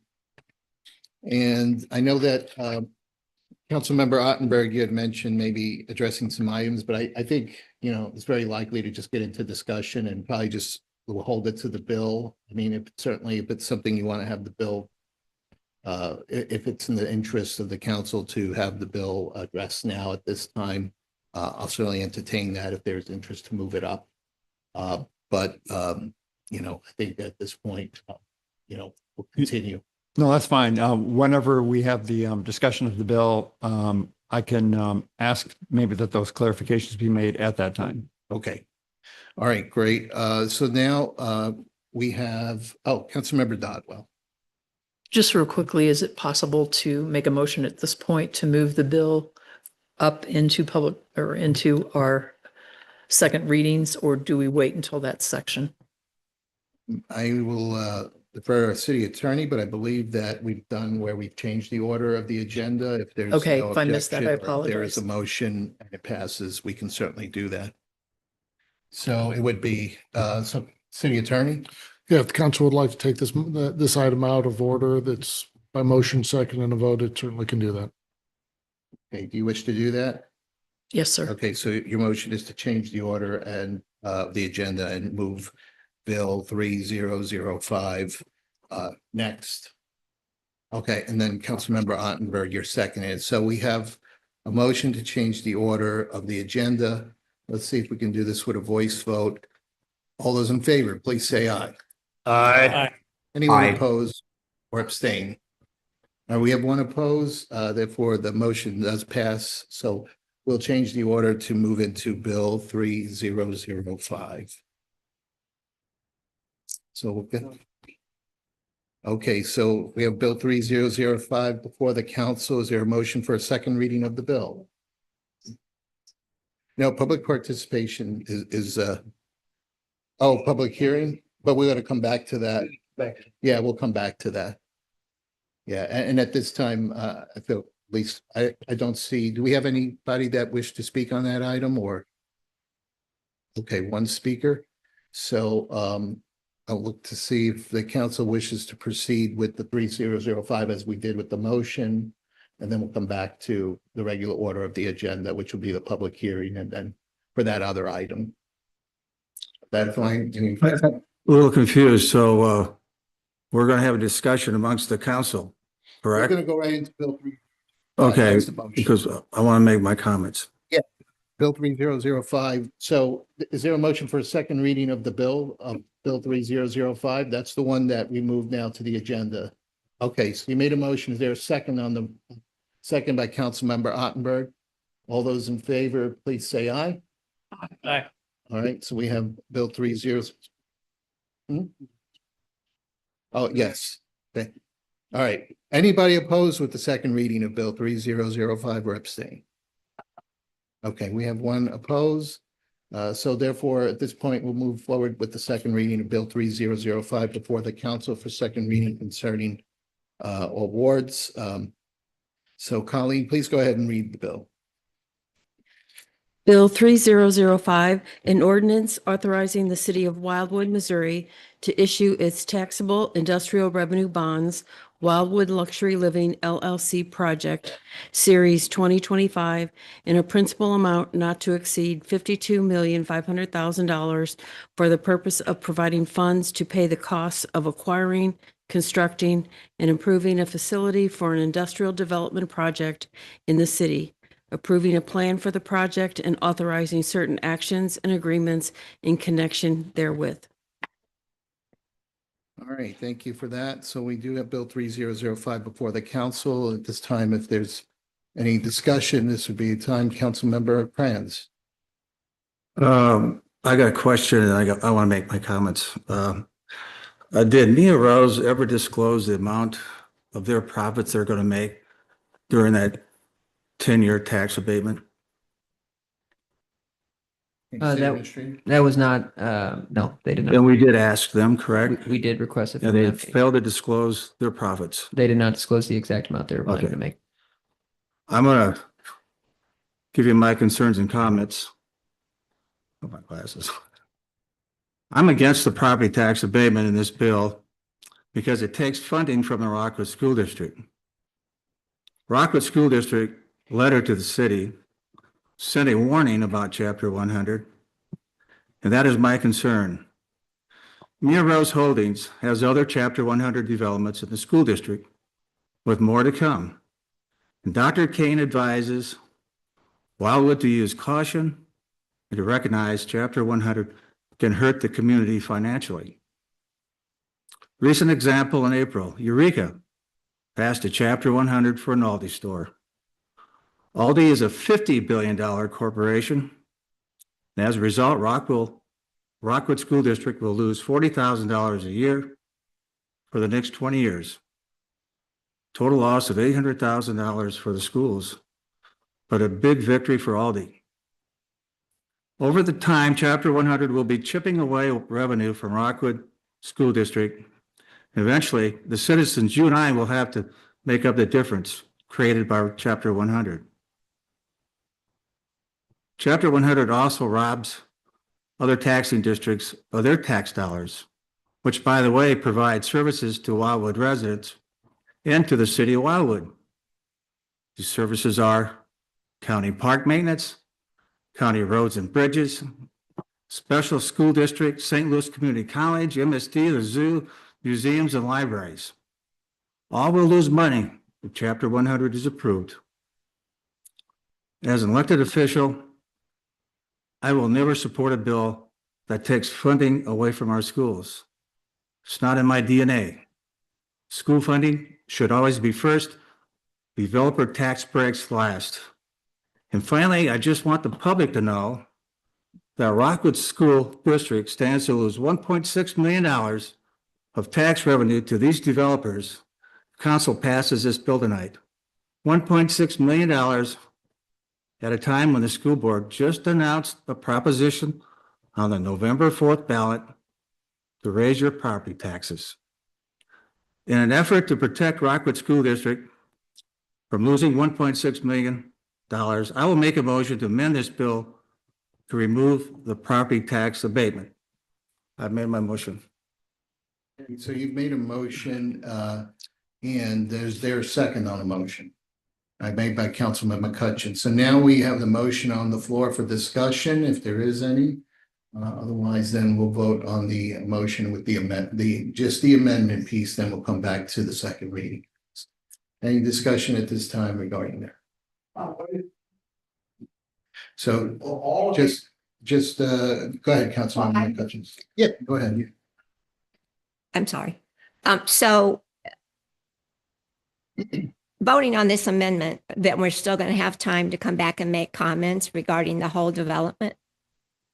Yes, right now the amendment's on the floor, and then the amendment were to pass, then it would be back to the main second reading.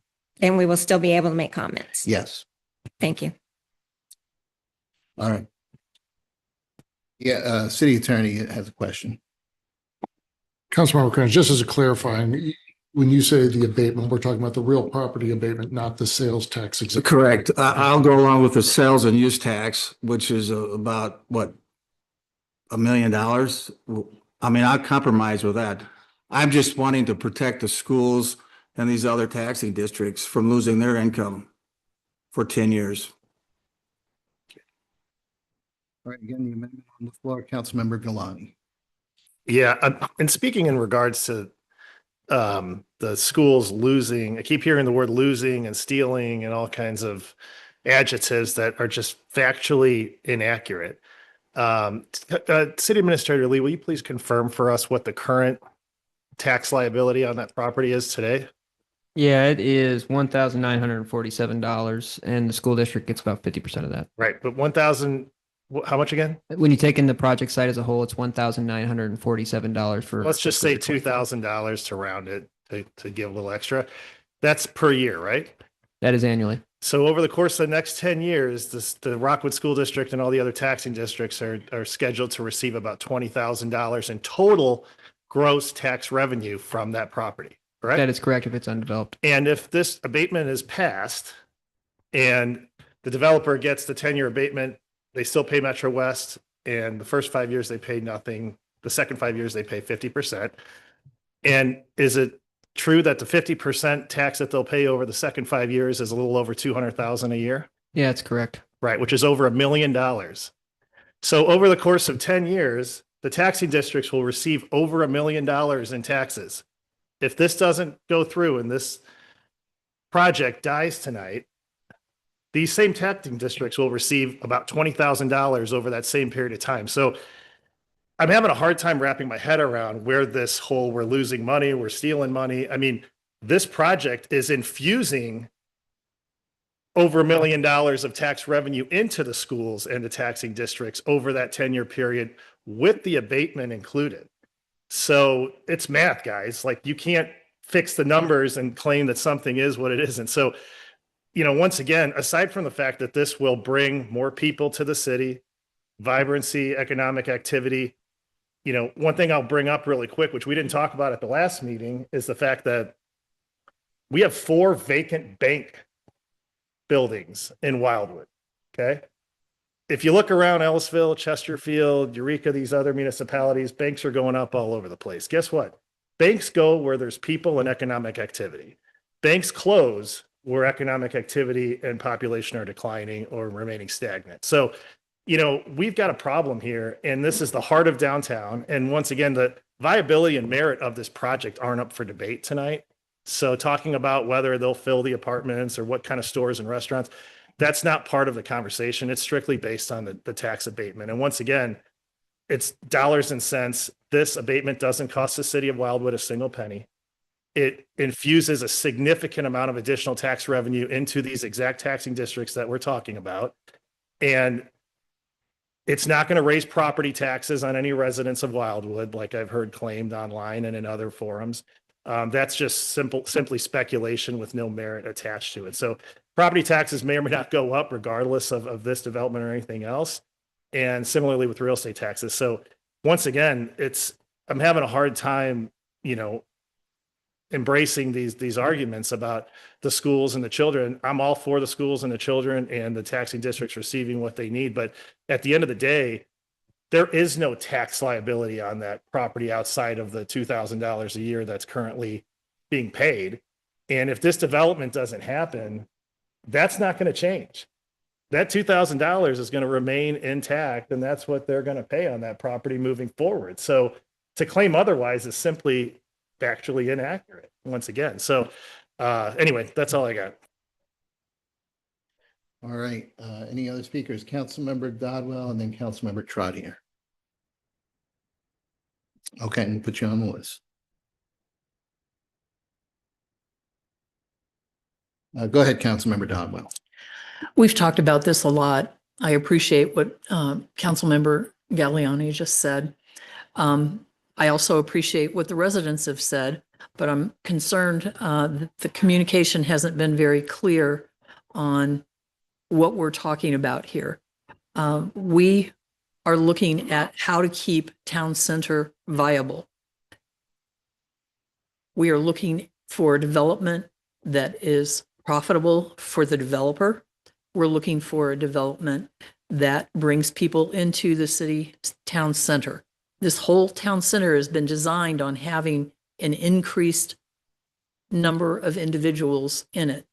I do not understand why that concept seems so foreign to everyone who has commented on this particular project.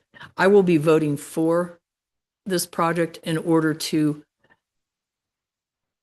quickly and swiftly get this development moving forward. If we don't do that, then everything in town center, except maybe the Deerberg, because everybody needs groceries, is going to close. We've watched business after business start in town center and then close. Start in town center because all of you are going to Chesterfield, Eureka to get your goods. We want you to come to town center and enjoy a good meal, see a movie, buy your groceries, etc. And if we don't start implementing things that are going to allow for that, the city council has had a great discussion on this chapter 100 component. I think we have come to an agreement that is going to benefit the residents, the city, and also the developer. I think it's incumbent upon us as a city council to be able to get into agreements that provide that collaborative methodology for enhancing our town center and other parts of our city. I don't expect that we're going to be using this tool ad nauseum. I don't expect that we're going to drop the ball on every developer that might walk in the door and say, hey, I'd like to do this. Everyone here on this dais probably knows, and if not, will learn that we don't handle any development lightly. And this particular developer has been going through this process now for 2 years. So I think he's done his due diligence. I think the city's done due diligence, and I will be voting for this tonight. All right, thank you. And next will be Councilmember Trottier, but just a reminder that we have the amendment on the floor, so let's focus comments specifically to the amendment, which is related to the abatement. Councilmember Trottier. Then I'll withdraw my. You can come statement. back once we conclude with the amendment discussion and vote. Councilmember Kranz. Yeah, I do have one question. Rebuttal, Councilmember Giuliani. When we vote on this bill tonight, if it passes, the school district will lose $1.6 million. Is that correct? If we vote tonight, there's $1.6 million that will go to those developers. Correct? They get what? They're supposed to get $2 million over 10 years, and they're going to get $500,000. If the development gets built, Yeah. yes. If it gets built. I'm saying if you pass it tonight, they lose the money. No, not exactly. If it gets built and then the terms of the agreement are honored. Wait. If you pass the bill tonight, they're going to get the tax property abatement. And the terms are that they get, it's $2 million over 10 years they're entitled to if the developer pays his taxes. So they're going to pay the last 5 years, and that totals $500,000. So basically, they're losing 1.6 million if this bill passes tonight. If this bill passes, just for a structural item, they would have to construct the actual development. I get that, but if we vote on it, they lose the money. That's all I'm saying. If it's built, yeah. Correct. And by the way, $52 million, it will be built. It will be built. So we're being hoodwinked. And we had Latitude N38 wasn't going to build. They could have built back in March if they wanted to. Last minute, we want this tax abatement now. So we need to be aware of. All right, thank you. Next, Councilman McCutcheon. Okay, and then Councilmember Galani. A final point, a rebuttal to his rebuttal. At the end of the day, and I'll let City Administrator Lee confirm this, will the taxing districts, including Rockwood School District and the rest of the taxing districts, receive less, the same, or more tax revenue over the 10-year period with the abatement or without? With no the project. abatement. If it's built with the abatement. With the abatement, correct? That's Okay. correct. So nobody's losing anything. Nothing's been stolen. It's created tax revenue, and part of that over that 10-year period is being credited back to the developer to assist in the development. But even with the abatement in place, there's over $1 million in additional tax revenue going to all the districts that will not be there, and no one will get anything of if this project doesn't happen. Thanks. Anyone else on the amendment on the floor? Otherwise, we'll take a vote, and I'll ask Colleen to reread the amendment that you're voting on here. So again, this is just the amendment piece. I don't see any other hands. Oh, Councilmember Mabry. Very detailed manner, reiterate exactly what the amendment is up for vote, and Sure. explain what it does if it passes and what it doesn't do if it doesn't pass. Okay, well, I'll ask Colleen to read what she has, and then you can certainly ask the city attorney to just explain what happens if it passes or if it doesn't. Go ahead, Colleen. I recorded the motion to amend the bill to remove the property tax abatement from the bill. Okay, so Colleen said that the amendment is to remove the property tax abatement. City Attorney, you want to go ahead? Yeah, just for clarification, as I understand the motion, and I've confirmed with Councilmember Crayons, is that he's right now, under the agreement, under what's before you on Bill 3005, are two items effectively. A property tax abatement, 50% for 5 years, or 100% for 5 years, 50% for the remainder. He is proposing to remove all of those abatements, so full amounts of real property taxes would be paid during that 10-year period. The developer would, however, still get the sales tax exemption on the purchase of construction materials. Okay, so therefore, seeing no other hands up, like would probably be best, we'll just do a roll call just for clarity. So Councilmember Dodwell, Councilmember Farmer. Councilmember Dodwell. No. Councilmember Nyan. No. Councilmember Ottenberg. No. Councilmember Trottier. Yes. Councilmember Mabry. No. Councilmember Wroblewski. No. Councilmember Preston. No. Councilmember Marshall. Councilmember McCutcheon. Yeah. Councilmember Rambo. Councilmember Bockert. He's not here. Councilmember Crayons. Councilmember Vanek. Yes. Councilmember Albers. Councilmember Galani. No. Councilmember Preston, just for the record, we didn't hear you too clearly. If you don't mind unmuting and just state your vote. No. Okay. What's the number then? 10.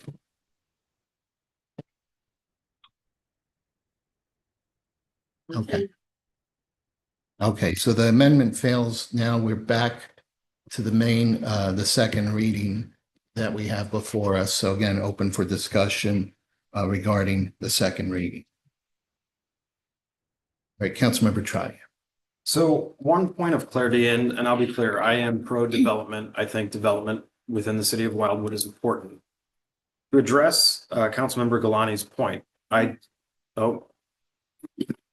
can you hear me? Okay, to address Councilmember Galani's point, the property that exists today has no residents. Therefore, the taxing districts are not incurring a burden. If the development proceeds, you're going to have 200 to 400 residents of which these taxing districts will need to support. So a question to you, Mr. Lee, have we conducted an evaluation on what burden these residents will place on the various taxing districts? And if so, can that be represented? From our look at it, it can support with the pilot payments about 5 students. The school district in their letter had claimed that there'd be 32 students. There's probably a middle ground in between. That said, we have not conducted a full-on analysis, like a demographic study of what the makeup would be. The developer has provided some information from their other developments that typically are around anywhere between 0 to about 6 or 7 children within each school-age children within each development.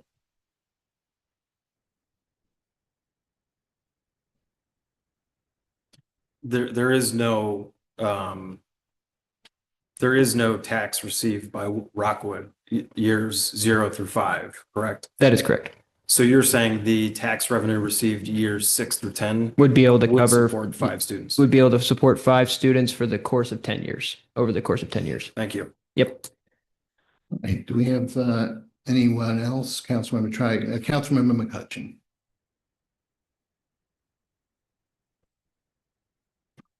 So first and foremost, I was elected to represent the people, and I've been diligent about that. And I have heard from many residents, emails, telephone calls, out and about. They do not want this development to go forward because they do not want to use Chapter 100 funds. Part of everybody says, well, more residents, more economic development. That's not necessarily true. This town center would thrive if we would offer them what it is they need and want. We did a master plan update committee survey with 750 people responding. What they want is a recreation center, family-friendly activities, family restaurants that don't break the bank to go out to dinner. If we would give residents what they want, then they're going to come to town center. It's not going to make any difference if we have 188 people in this development, if we keep stacking houses from here to Wildwood Middle School.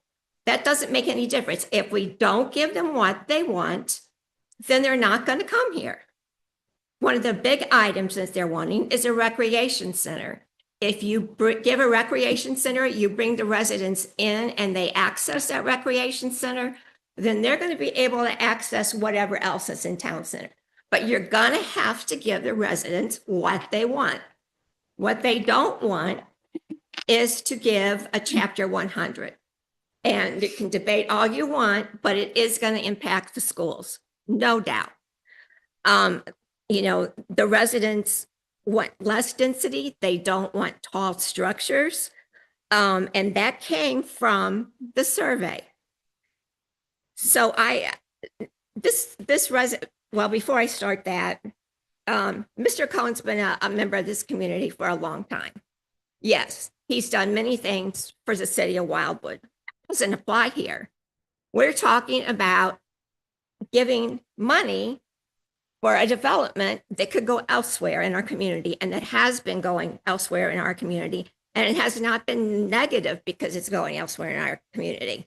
And I'm sure when he donated the land for this, or when he lets us use the center over here where they're going to build the development, I bet he can write it off in taxes. It's not like it's a freebie. I mean, for us it may be, but he also gets a tax deferment for it.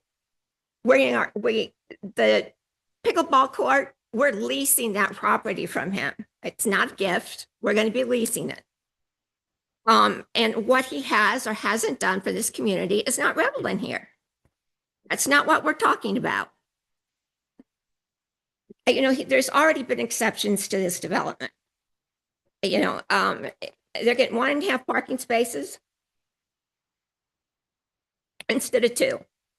They're getting 6 stories instead of 3. The parking's going to be allowed on the street, in the city's parking garage, and in the Wildwood Theater parking lot, because there are not enough parking spaces contained within the development. The 188 apartments are going to have more than one person in them. So at least 2. So they're not even paying for the parking spaces that they are going to take up. And then it's going to, I don't know, double, triple our traffic, which residents are already complaining about. There's no guarantee that the apartments are going to be rented by whatever date. I did some research, and Mia Rose LLC has not had its apartments completely full. Some of those apartment complexes are almost vacant. But out of 13 that I found, there are 627 apartments that are vacant.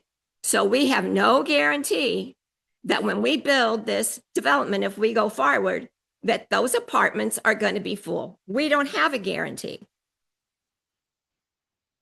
He has other tax abatements from Chapter 100 within Rockwood. So it's not just $2 million we're losing. It's X number of how many ever Chapter 100s there are in the school district. We have, other services that if we provide them, then you're going to get people to town center. So I really don't understand the theory that, build more houses and it's going to make town center thrive. You got to give the people what they want. I also looked up the number of students that are in Rockwood School District. And there is 20,000 and about 21,000. Rockwood School District's getting ready to come with a bond issue. They couldn't pay their teachers a pay raise because they didn't have the funds. They are giving up special ed classrooms and putting those children back in typical classrooms because they don't have the funds to keep the special ed classes going. Now, $1,000 now, but for 10 years, they're going to not get funding. They're not. And they have to have funding.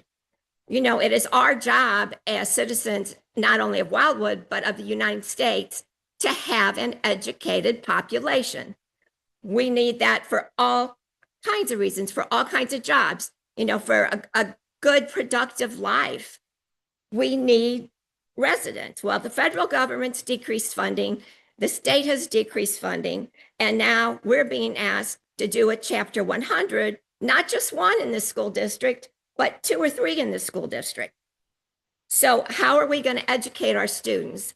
And I am not going to apologize for any of this, because the bottom line for a development is not worth more than educating our children. Okay, thank you. Do we have any speakers? Councilmember Alders.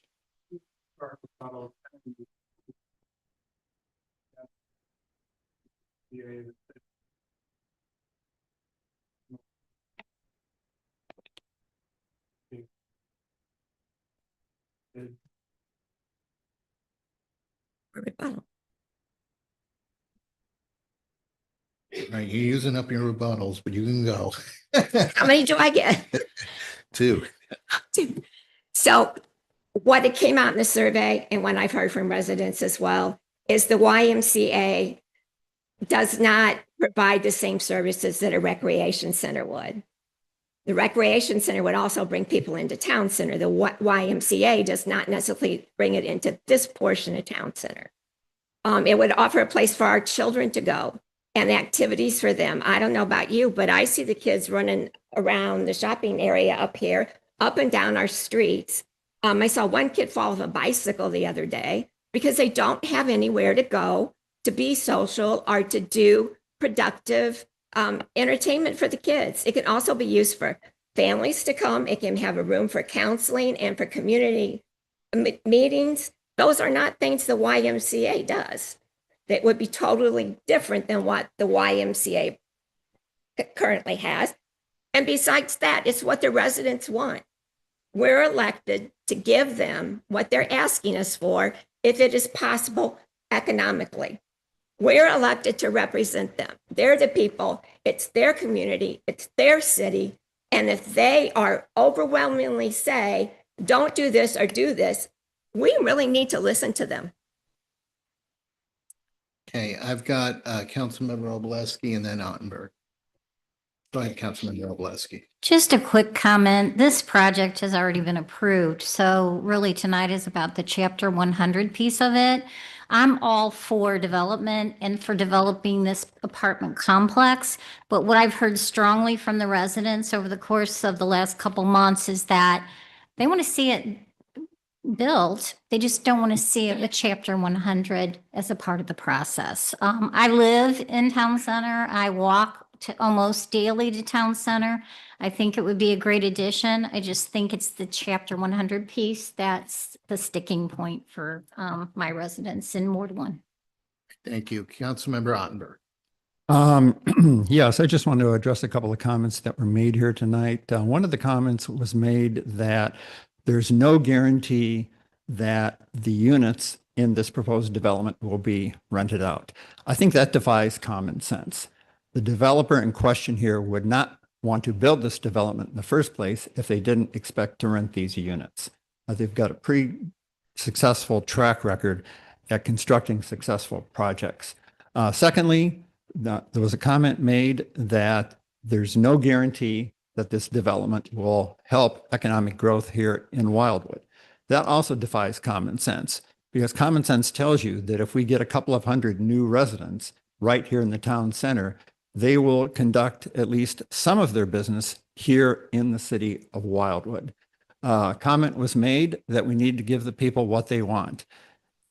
I've said this before, and I'll say it again. I knocked on 3,182 doors over the past couple of years, talking to residents about what they want in this city.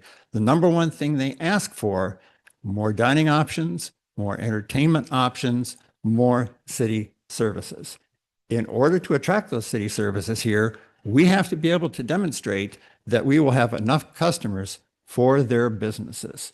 One thing I hear as the chairman of the Economic Development Committee, time and time again from our local businesses is, when is Wildwood going to get serious about economic development? And just as a reminder, when we talk about economic development, we're not talking about all throughout the city.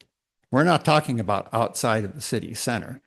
From the day this city was founded, our town center, which makes up about 800 acres, was meant to be highly developed with high density housing and businesses located here. We're not talking about going out into the rural areas of the city and disrupting the rural character of this city. I live in a very nice subdivision up off of 109. The last thing I want to see is a lot of development up in that area, just like you don't want to see development in your subdivisions. We're not talking about doing that. We're talking about trying to further develop our town center, which is, again, is about 800 acres, which only makes up about 2% of our total land mass within this city. So I will be voting yes on this project tonight, or I should say on this application tonight. We have a couple of hands up. I see Councilmember Vanek and then Galani. I'll try to keep my comments short.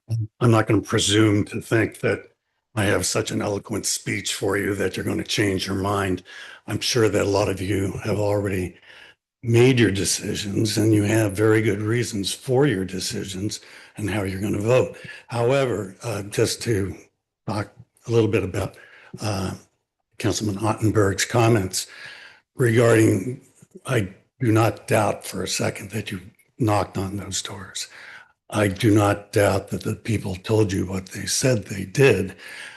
But to dovetail off of Councilwoman Wroblewski's statements, I'm sure you didn't include in your questions to them or your queries to them that would you want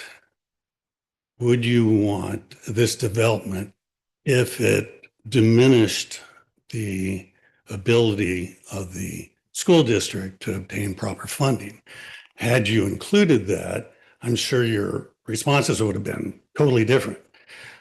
I went to my community and extensively. I went to elementary school opening day, talking to parents. I've been to bus stops in the mornings. I've been talking to members of my development I live in. I have gotten, when I went to the people, I presented it as down the middle as I possibly could, as fairly as I possibly could. I wasn't looking to influence their input to me at all. I expected actually a much more, what I got from my community members were decisively against the Chapter 100. They're okay for the most part with the apartment complex. That's not an issue with. But the Chapter 100 is an issue with them. We have my ward, and I know that all wards are a little bit different, but my ward has a lot of young families. They're worried about their schools. They're worried about the schools being funded properly. I'd be committing political suicide. I might as well resign right now if I voted yes for this Chapter 100. I have to vote no. I have to represent the people of my ward. That's all I have to say. Thank you, Councilmember Galani. And then I have Councilmember. Yeah, I'll keep this short. I just wanted to respond to, it was brought up earlier that this development would put a burden onto the Rockwood School District with additional students and less funding. Like we talked about, over that 10-year period, there'll be a lot more tax than there would be if it wasn't. But when you talk about the possibility that there could be up to 30 students, that's an estimate, number one. And number two, there's no reason to assume that all 30 of those students would attend the Rockwood School District either, because there's plenty of private school options in Wildwood and surrounding communities that a lot of our kids, including mine, attend. So I don't think it's fair to make that insinuation. And then additionally, one thing in Wildwood is when we're talking about a development of any kind, I feel like we always sit here and act like everything's got to be perfect from day one. And whenever you're working with a developer who's also a business owner, just like any other business that we would want to attract here in the city and try to help out to have success, this Chapter 100 abatement process is a partnership that we're going into with a business owner that's coming to our city to make a massive investment in our downtown. And over the course of the long-term future, the taxing districts will be receiving dramatically more funding than they would if this project didn't happen, regardless of whether there's 5 students or 20 students. And it's one of those things where long-term, there's going to be a lot more. The first 5 years, no. But once again, we don't know how many students there will be in this development, number one, and how many of those students would even be attending the public school district either. Thanks. All right, Councilmember Rainbow. Yeah, a couple points of clarification first. When did this thing grow 2 stories? Is it 4 stories? Yeah, but I've heard 6 a couple times, and I wasn't aware of that 6-story. You can let Mr. Bunish add that context. Yeah, I was going to ask Director Vunish to provide clarity on the number of stories. I heard reference to 6 stories. Our tallest building right now in town center is the movie theater with 5 stories, I believe. So could you tell us what the proper number of stories is in this proposal? The recent approved ordinance states a single 4-story mixed-use building. Okay, thank you. Councilmember Rambo still has. Yeah, so Wildwood is not growing.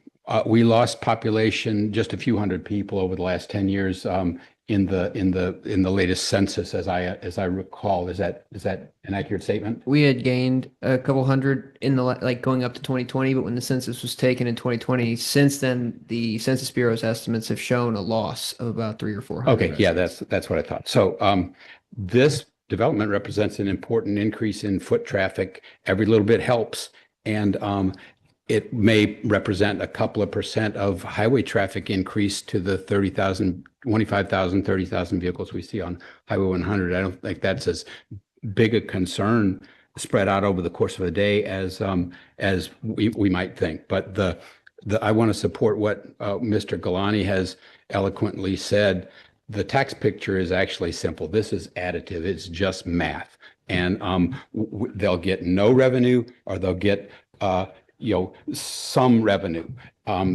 Wildwood doesn't really do precedent, so I'm not concerned about that point whatsoever, because we agonize over every decision that we make as a one-off, and this is not the camel's nose under the tent, and I'd be the first person to be concerned about that if it were the case. But my bottom line is Econ Dev beat this to death and support it. The P&Z beat this to death and they support it. We as council are beating it to death, and we're, a lot of us support it. So my final thought is I pay a lot of taxes, and I don't have any children, but I have historically voted in favor of just about every bond issue or other financial request from any school district I've ever been associated with my entire life, because I believe in education. Everybody up here knows that. I favor this particular tax relief because it's not going to hurt the schools, in my estimation, at all. And it's going to help Wildwood a whole lot. So I just wanted to kind of put my own stake in the ground. Thank you. Do we have any other speak? Councilmember Ottenberg. Yes, thank you, Mr. Mayor. I think we should also keep in mind regarding this development, something that has been left not mentioned tonight, and that this development provides the opportunity for incremental revenue to the city that does not come out of the pockets of our existing residents. That incremental revenue will come from the incremental utility taxes that will be paid as residents move into this complex. As everyone may know, there's a 4.8% utility tax that is charged on such things as natural gas.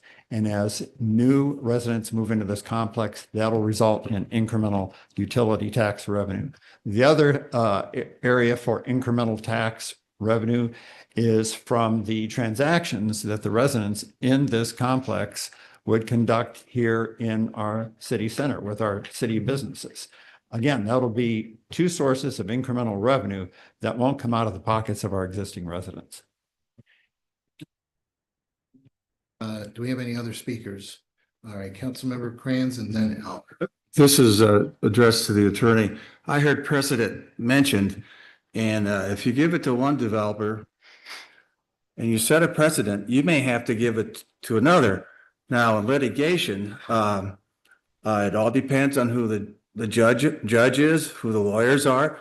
So there's no guarantee that this will not set a precedent because it goes through the legal system. Is that correct?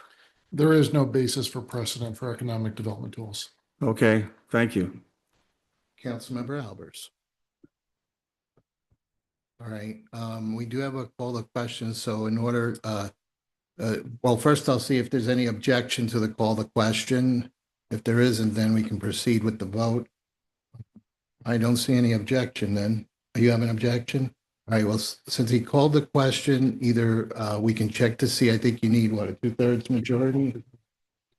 All right, then count, if you're the only speaker left, then yeah, go ahead. So Joe, is the 4 stories apartments? Is that counting the retail space below and then the green space on top? Yes, ma'am. It's a collective.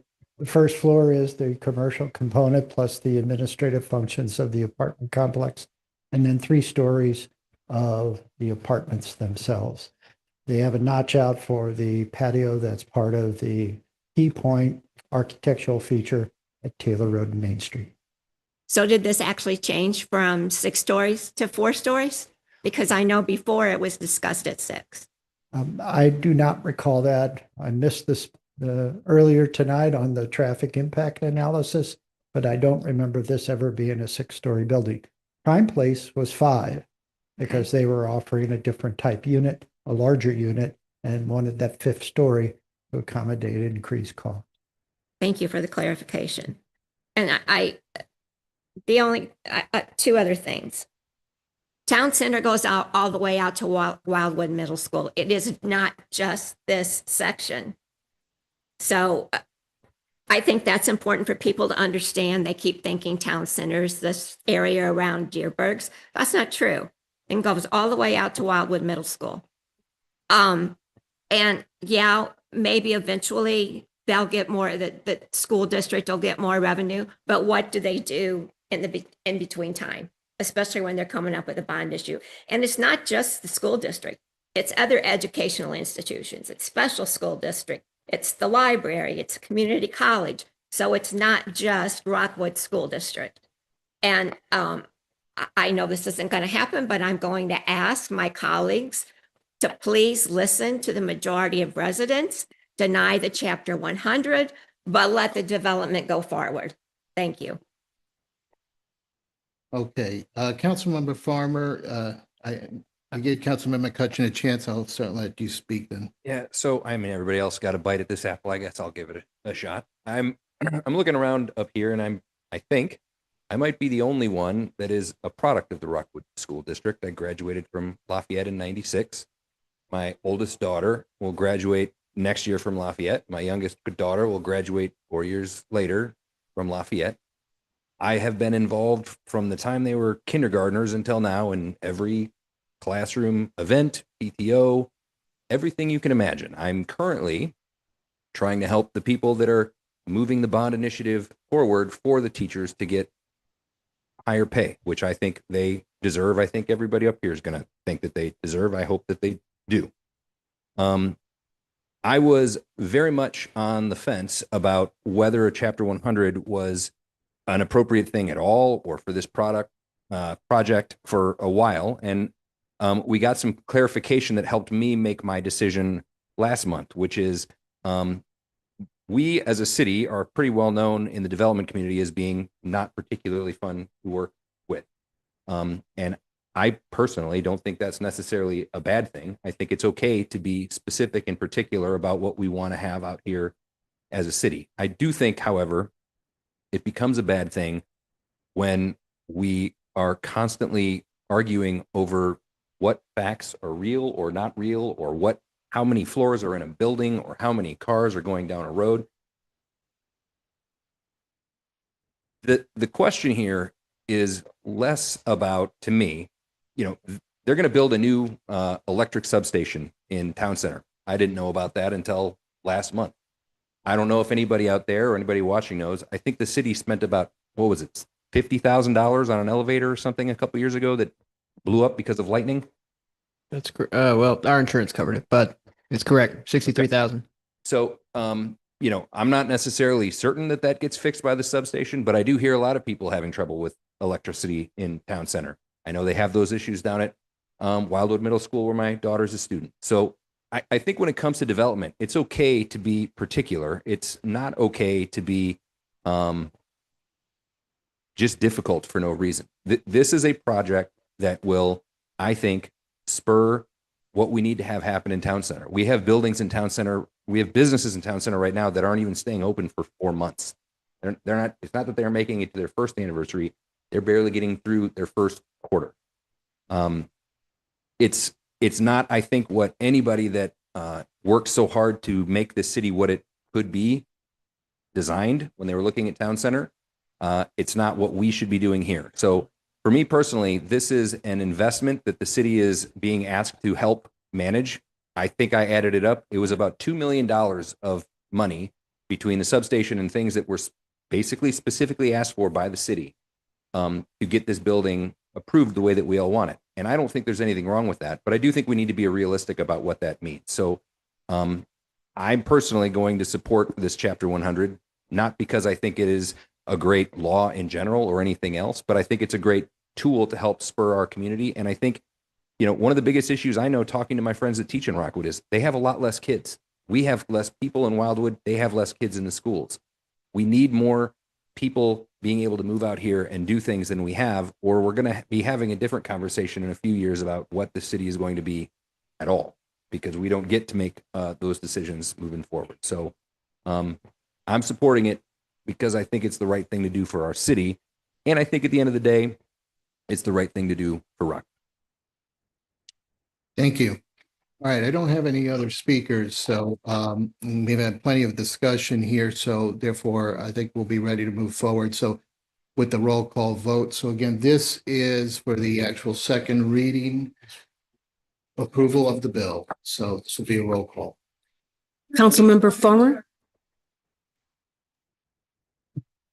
Yeah. We'll once the vote is complete, we'll let you know what the results are. Councilmember Farmer? Yes. Councilmember Dodwell? Yes. Councilmember Nyan? Yes. Councilmember Ottenberg? Yes. Councilmember Trottier? No. Councilmember Mabry? Yes. Councilmember Wroblewski? No. Councilmember Preston? Yes. Was that a yes? Was that a yes? Councilmember Marshall? No. Councilmember McCutcheon? No. Councilmember Rambo? Councilmember Kranz? Councilmember Vanek? No. Councilmember Albers? Yes. Councilmember Galani? Yes.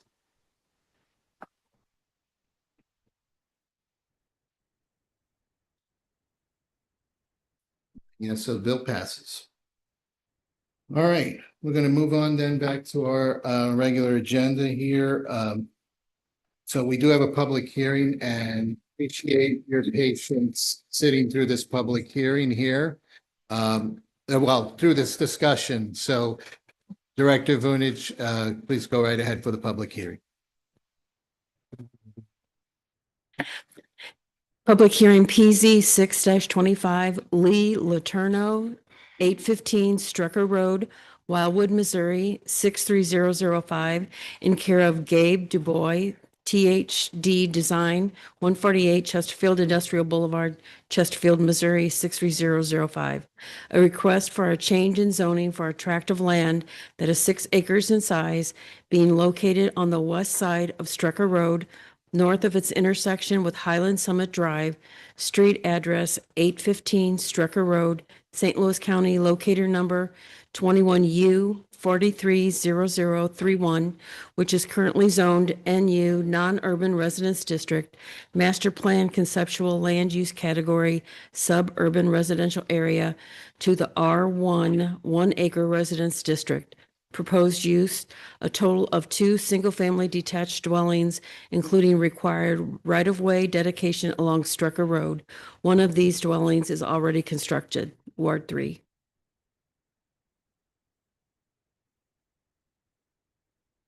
Mr. Mayor, with your permission. Yes, please, go ahead, Director. Mr. Mayor and members of City Council, the Planning and Zoning Commission is presenting to you tonight a favorable report relative to the requested rezoning of the property owner. The property owner would like to subdivide the 6-acre parcel of ground into 2 lots. The lots would be approximately 3 acres in size, if not for the required dedication requested by the city along Strecker Road for future right-of-way purposes. With that dedication, lot becomes 5.86 acres in size versus 6 acres. Therefore, the requested rezoning is to accommodate that 2.86 acre lot that is a part and parcel to the land dedication for public right-of-way purposes. The Planning and Zoning Commission endorsed the rezoning, noting that Hey, the Joe, I think master that plan's conceptual land use categories map designates this property as suburban residential area. Suburban residential area can accommodate a 1 acre density. And in this case, it is not a 1 acre density. It's for all intents and purposes, a 3 acre density. So tonight you have a favorable recommendation report. And later on in the agenda, there is a bill that would authorize the rezoning. After public comment, and there is, I think, a single comment card, the department will be available to answer any questions regarding the commission's action. Thank you. Okay, thank you for that. So at this time, we will open a public hearing. And if we have any speakers, we just kindly ask that you follow the guidelines that I spoke about earlier, just keeping your comments up to 5 minutes.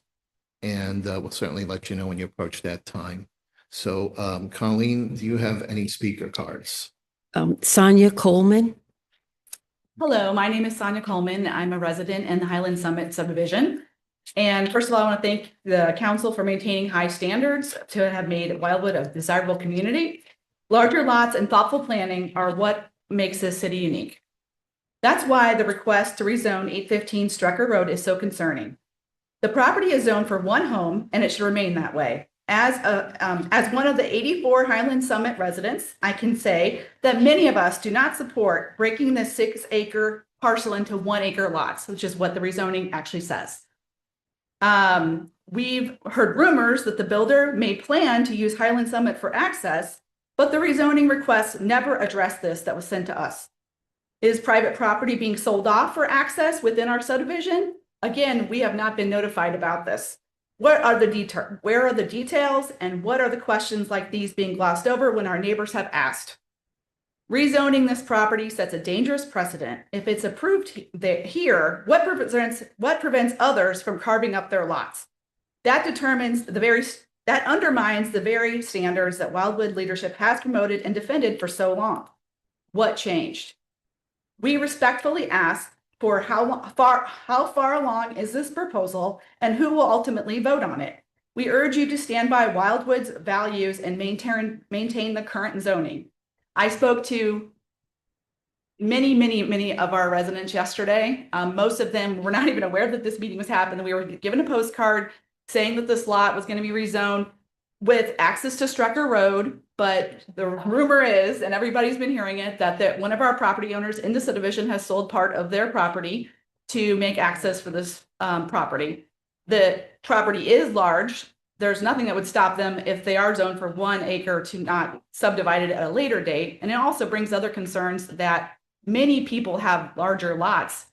Can they sell off their backyards whenever someone comes with a large bid and then get things rezoned? This lot was around for many years. Many of our people in the subdivision have looked at it with the potential of building a house, but it was a very long, thin property that only had access to Strucker Road in a very small section. So now they're wanting to, basically subdivide this, make it much more valuable property than what it was for all those years. And then come through our subdivision potentially with not any, communication with us. So I think it's concerning us. We have a lot of common ground and other property around us that would, look at us as an easy way to get access and increase their property values. So anyway, that is our concern. And ultimately, we would like to thank you for your time and concern for our neighborhood. Thank you.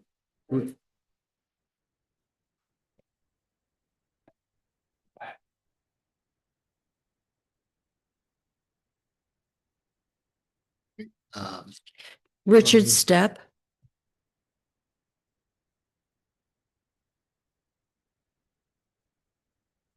Thank you. Thank you very much, Mayor and council members. I'm kind of coming in lately to this, and I kind of echo what the previous speaker mentioned. Is I live in Highland Summit, and I didn't know what power we had to control this, if any. And as you can see, the road coming from Strecker, it does Highland Summit, as it infers, it's a hill, and you have a switchback, and the switchback is blind. It's blind coming up. It's blind coming down. On the hump, the highest hump there, there's a lot of cars parked habitually in that area. And so when you come up, you only have one lane, and often you have cars coming in your lane. That black parallelogram, my geometry is failing me. It's been a long time. That's the proposed access to our subdivision. So now, not only do you have a blind curve coming up, going down, that I have several times been forced onto the sidewalk, now you're going to have a driveway that may have a car in it. So I think it's a safety issue. And you don't have to believe me, drive this. Get in your cars and drive up there and say, oh, gosh, if a car came on the wrong side of the road, where would I go? That's happened to me often. So not to mention, we don't have to imagine what the construction traffic will be. The home that was built on the 2.86 acres, they already had for months and months and months, cars, trucks, cement mixers that were blocking probably 30 yards of a lane, and we only had one lane to come into our subdivision. So I think it's a safety issue. I've seen comments that, talking about watersheds and all this. I don't know about that, but I know that this is a safety issue, and I would urge you to vote no on this. Thank you. Thank you. Do we have any other speakers? Yes, if you could just make sure to fill out the card after you're done speaking. Just state your name and ward. My name is Amy Tice, and I'm one of the HOA trustees for Highland Summit. And we are aware of some of the concerns that people have said in there. Yes, it is a dangerous curve, and yes, we're concerned about stormwater. And the last thing was about HOA fees, because they'll be using our street, they'll be using our security camera and stuff like that. And my lawyer, our HOA lawyer, has been talking to the builder's lawyer, and I've had a few conversations with them, and we're trying to find a common ground to work with to address those sort of concerns. We've asked that don't park any construction vehicles on that curve, because it is kind of blind and it is dangerous. and they have agreed to that. We have asked about the HOA fee being paid. We would like to have them join our HOA to have a voice in our community, but we have to wait to get another meeting where we could vote them in. But in the meantime, we were hoping they could just pay their fair share of the fees so that, they're, adding to our infrastructure and being a good neighbor. And they seem to agree to that as well. And then the watershed too, I know, building it, there's certain rules and things that you have to accommodate when building. And that is on a hill. You can't tell, but it's a very steep hill. I'm right below that 3-acre box. My address is 16521 Highland Summit. There is a lot of water. I have 5 French drains in my area, so there will be water runoff. But they said that they would be open to fixing whatever, if there was a problem, or find some kind of escrow or a reasonable thing to address that. So we are working on those things. I know people are concerned. The HOA has been doing our best to represent the people in our community. And at the end of the day, I feel like everybody just wants to be good neighbors. So, and also, any of you guys can email us too about it. They haven't sold, that lot actually didn't sold a parcel of their land that's against HOA rules. They've given an easement, so they're just agreeing that they could use that for a driveway, other things. So we're trying to do everything legal. We're trying to be fair, and we're working on finding a common ground for that. And I just wanted to explain that. Thank you. All right. Do we have any other speakers, or Director Vunich, would this be appropriate for the petitioner's attorney to speak now, or public comment? Public comment is only open once. So at this time, go ahead, Director. Okay, so yeah, if you haven't spoken yet, you're able to speak at this time.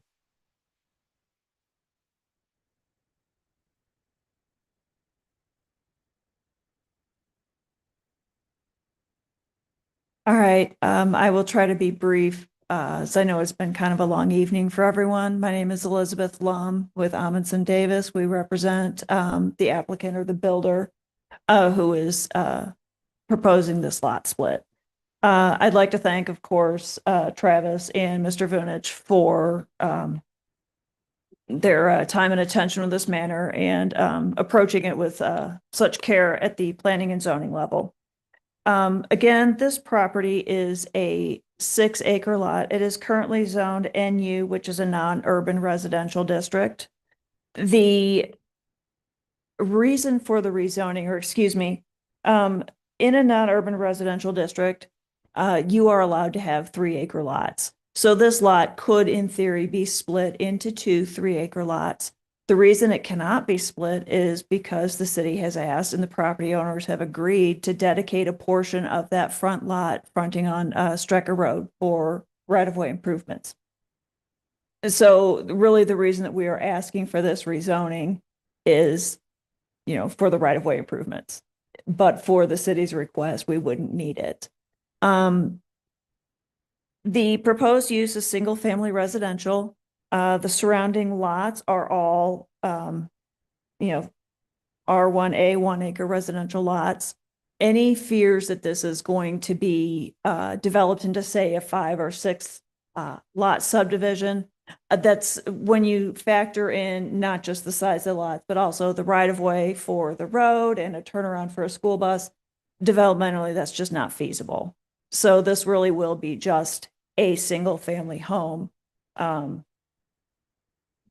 it will be similar lot sizes to what is around in the surrounding area.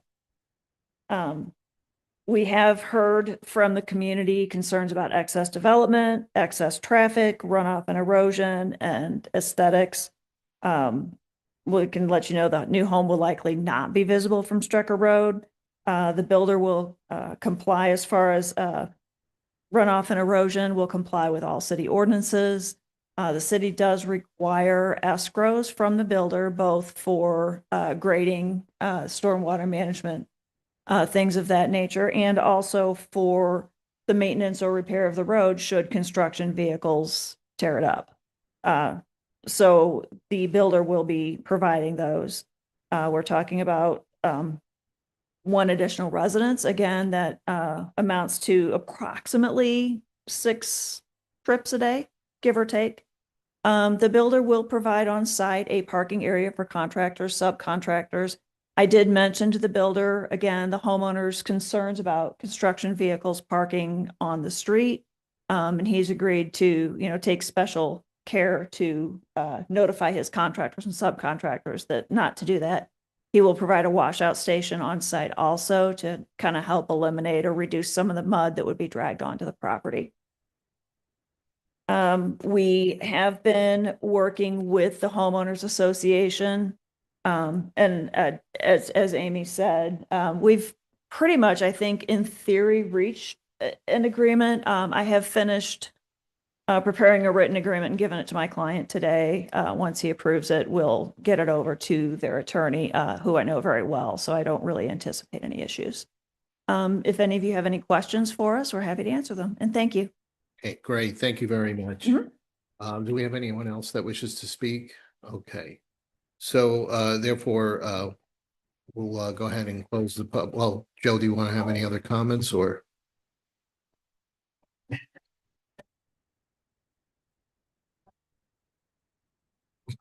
Okay, thank you. Director Vunich, Well, Mr. Mayor, members of City Council, if there are any questions regarding the commission's review process that was used, any of the postings relating to the public hearing at Planning and Zoning Commission, subsequent meetings at the same, and then tonight's public hearing, we'd be glad to answer them.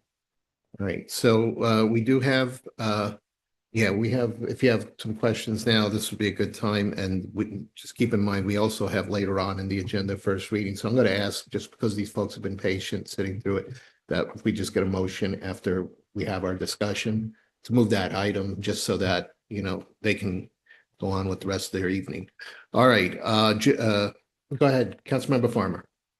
Well, I was just going to ask procedurally if it's right to ask questions now or just close the hearing and then ask them before the first reading. Either is appropriate. All right.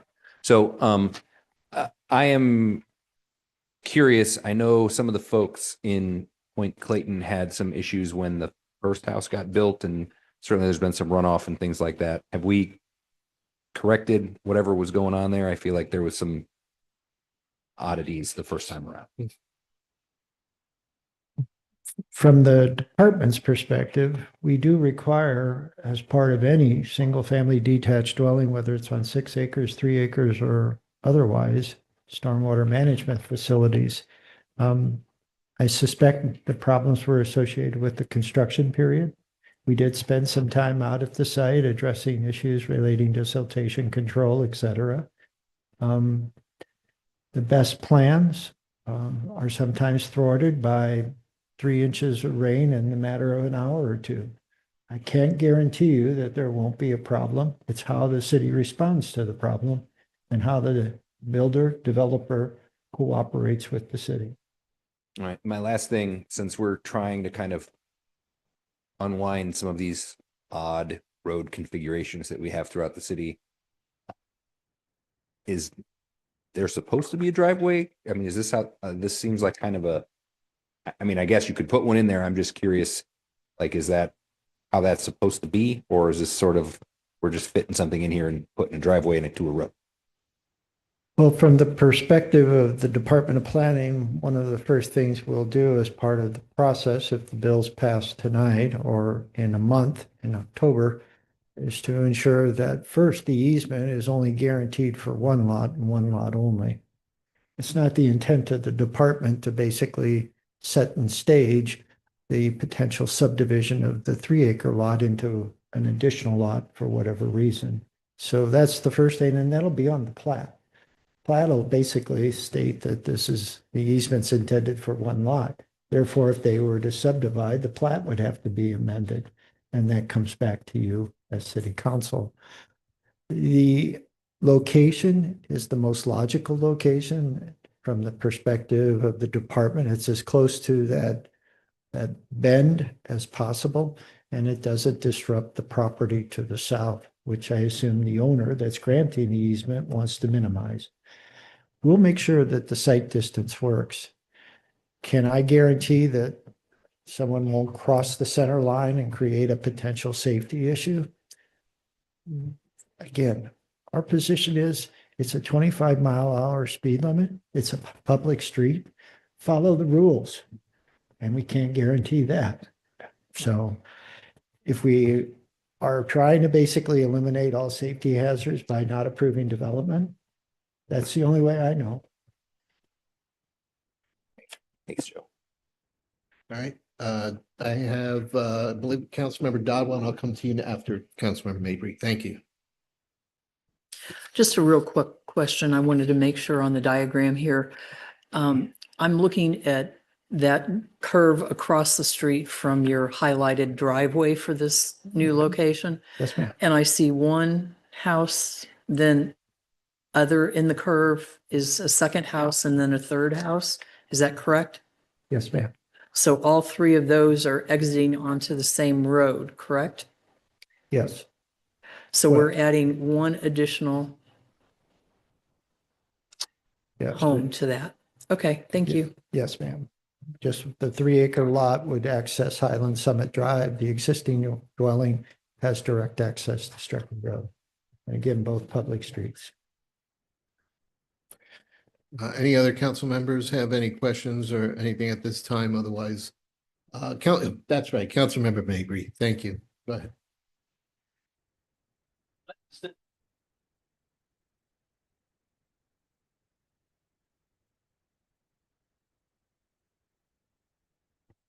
That is an existing easement that was established as part of the Highland Summit subdivision. And if I had my glasses, I could probably tell you, but it sure looks like some type of utility easement. Travis? Yeah. Very unlikely.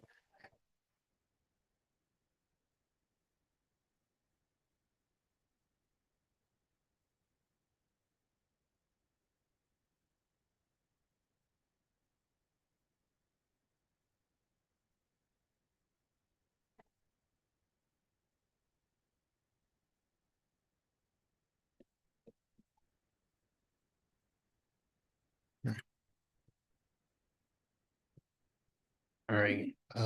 Yeah, we're trying to give you some grace. I know it's been a long night. But yeah, the opportunity for public comment is when we speak. So, but appreciate that you're trying to be helpful there. Director Vunich. Just to summarize, it's a 5.86 acre tract of land, taking into account the dedication for public right of way. Surrounding lot sizes are generally much less than that. Yes, sir.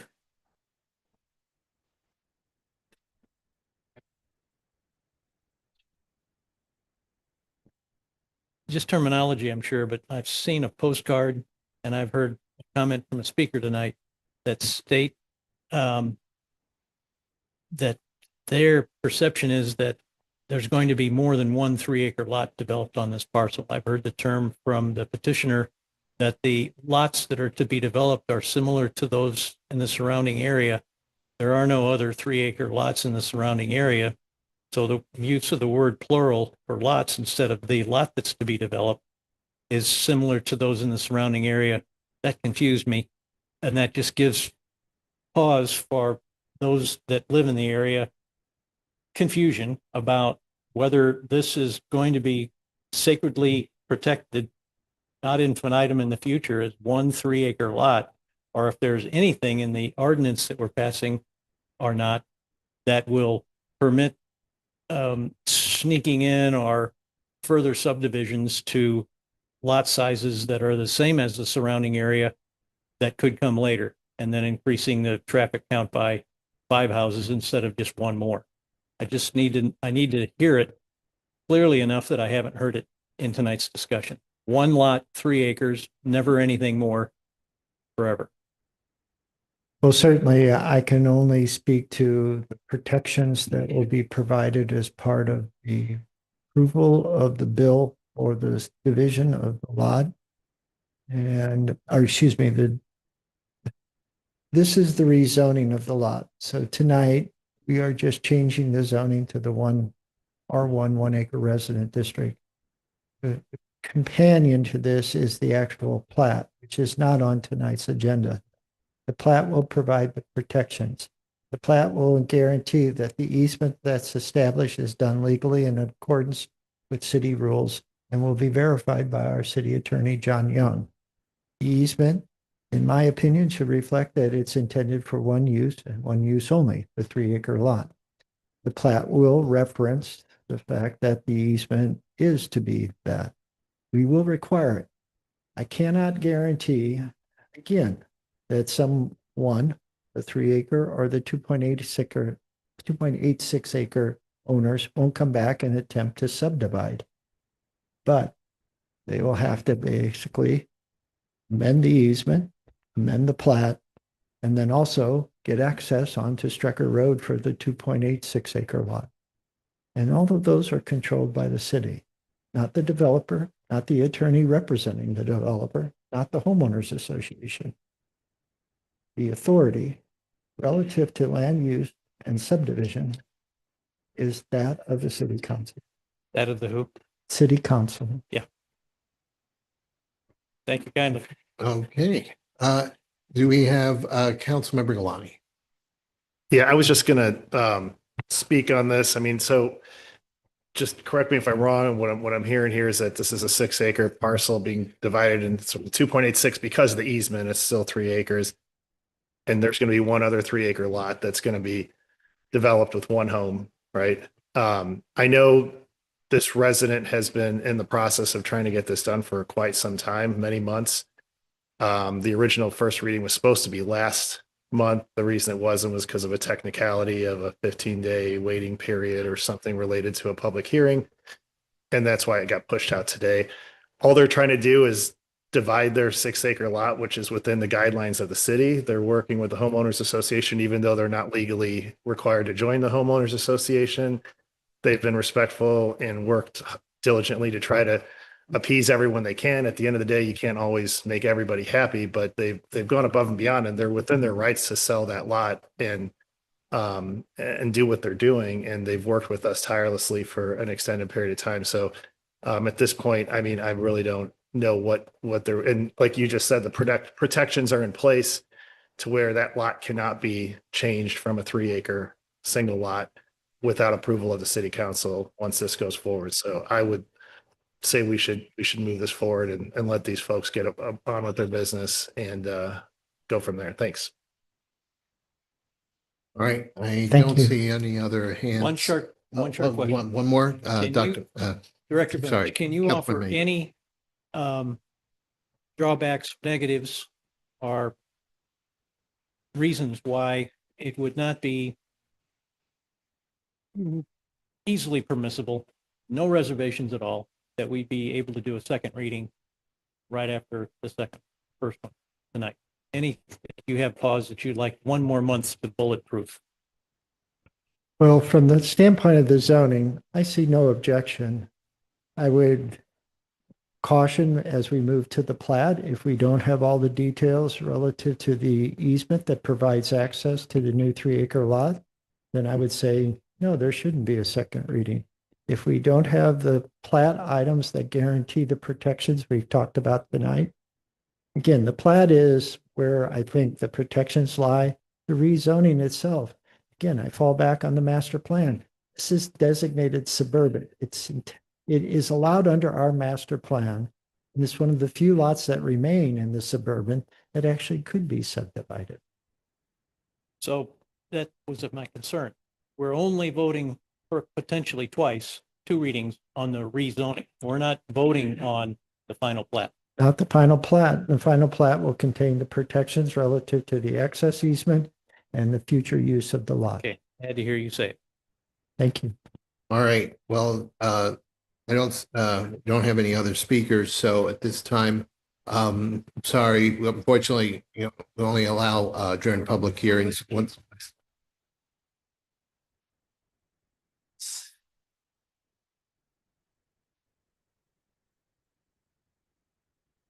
So. Just.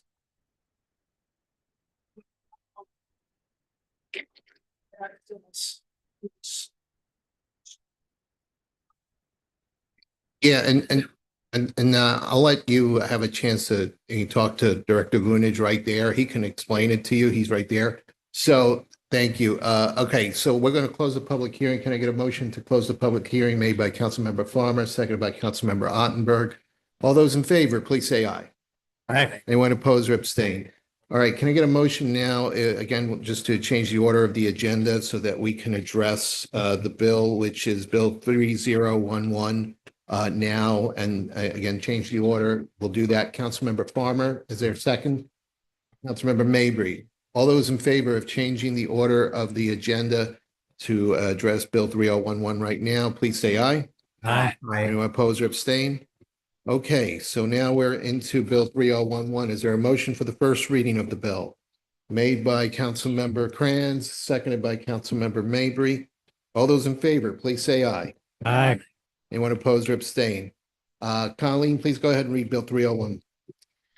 Bill 3011, an ordinance of the City of Wildwood, an ordinance of the City Council of the City of Wildwood, Missouri, approving a change in zoning from the NU non-urban residence district to the R1 1-acre residence district for a 6-acre tract of land that is located on the northwest corner of Strecker Road at its intersection with Highland Summit Drive, PZ 6-25, Lee Letourneau. Director Bunch, thanks for coming back up. Assuming if you have any questions, or do you wish to add anything? I have nothing to add, but if there are any questions relative to the proposed bill. Okay, so Councilmember Galani. Okay, it'd be appropriate right now to make a motion for a second reading. So Councilmember Galani making a motion for a second reading, seconded by Councilmember Mabry. All those in favor, please say aye. Aye. Anyone opposed or abstain? All right, one opposed, Councilmember McCutcheon, but please go ahead and read the bill for the second time.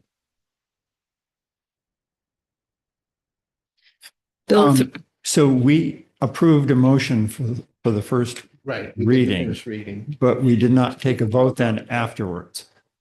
Took it, yeah, you took a We did voice do vote, a voice vote. Was That's that all the you voice needed. vote? Yes. Okay, right. Once we did the voice vote, we read it. Now we can go into the second, so Colleen's going to read it out to us. And then We apologize for the confusion over here on this end of the. That's okay. I'm trying to keep it here. I think you all probably appreciate that. So go ahead, Colleen, please go ahead and read the bill for the second time. 3011, an ordinance of the City Council of the City of Wildwood, Missouri, approving a change in zoning from the NU non-urban residence district to the R1 1-acre residence district for a 6-acre tract of land that is located on the northwest corner of Strecker Road at its intersection with Highland Summit Drive, PZ 6-25, Lee Letourneau. Second time we're on the floor, again, open for discussion, debate, and Joe is here to provide any additional information, which I don't believe that much has changed since we last saw you. Believe not, sir. Okay, anything else from the council here? All right, seeing no hands up, then we'll go ahead with the roll call for the second reading. Councilmember Farmer? Yes. Councilmember Dodwell? Yes. Councilmember Nyan? Councilmember Ottenberg? Yes. Mabry? Yes. Councilmember Roblewski? Yes. Councilmember Preston? Yes. Councilmember Marshall? Yes. Councilmember McCutcheon? I'm sorry, I have a question. Is this for the second reading, to allow the second reading? So. Councilmember Rambo? Yes. Councilmember Kranz? Councilmember Vanek? Yes. Councilmember Albers? Yeah. Councilmember Galani? Yes. Bill. So we continue now back to our agenda under legislation, unfinished business, second page. So this first item, Bill 3001. Given the budgetary impact, I'm going to just go ahead and see if we just do that separately. But we will look to maybe consolidate Bill 3002 and 3006 due to the small budgetary impact numbers, and we'll treat 3003 separately as well. So is there a motion for the first item, Bill 3001, which concerns Ward 8? Made by Councilmember Galani. Is there a second? Councilmember Albers. Great. All those in favor of the first reading of Bill 3001, please say aye. Aye. Aye. Oh, let me restate it. Okay. So we're going to go ahead and back and Councilmember Galani and Councilmember Albers, this is for the second reading. Are you both okay with that? Okay, so then we'll have the motion on the floor for Bill 3001 for a second reading. All those in favor, please say aye. Aye. Anyone opposed or abstain? All right. Please go ahead and read Bill for the second time. 001, an ordinance of the city of Wildwood, Missouri, authorizing the city administrator to execute the necessary agreement purchase order to procure from Unlimited Play the selected playground equipment for the all-inclusive facility that will constitute Phase 2 of the city's Village Green. Director Vunich. Mr. Mayor, I understand from the city administrator, you received an email relative to the process associated with Unlimited Play. So I don't know if we want to proceed with the second vote tonight until the city attorney has rendered a decision. We had, the department has consulted with the city attorney and it's okay to move forward with the second reading. Then, Mr. Mayor, I'm available for any questions or comments. All right, do we have any questions or comments or related to the second reading? Otherwise, go ahead and do a roll call vote for Bill 3001. Councilmember Farmer? Yeah. Councilmember Dodwell? Yes. Councilmember Nyan? Yes. Councilmember Ottenberg? Councilmember Trottier? Yes. Councilmember Mabry? Yes. Councilmember Roblewski? Yes. Councilmember Preston? Yes. Councilmember Marshall? Yes. Councilmember McCutcheon? Yes. Councilmember Rambo? Yes. Councilmember Cran? Yes. Councilmember Vanek? Yes. Councilmember Albers? Yeah. Councilmember Galani? Yes. Councilmember Ottenberg? So now we're going to have Bill 3002. Is there any objection to reading Bill 3002 and Bill 3006 in mass? You want to separate it? Okay, then we'll handle it separately. All right, so let's move into Bill 3002 before the council for a second reading concerns Ward 8. Can we get a motion for the second reading by Councilmember Galani, seconded by Councilmember Kranz? All right, all those in favor of the second reading, please say aye. Aye.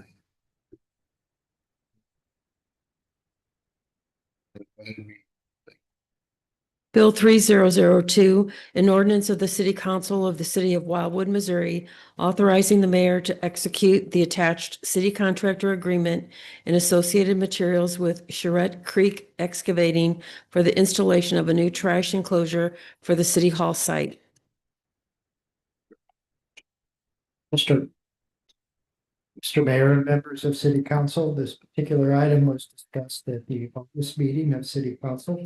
It is the intent to replace the permanent trash enclosure that was removed as part of Phase 1 of Village Green. This particular enclosure will be located at the end of Wildwood Avenue.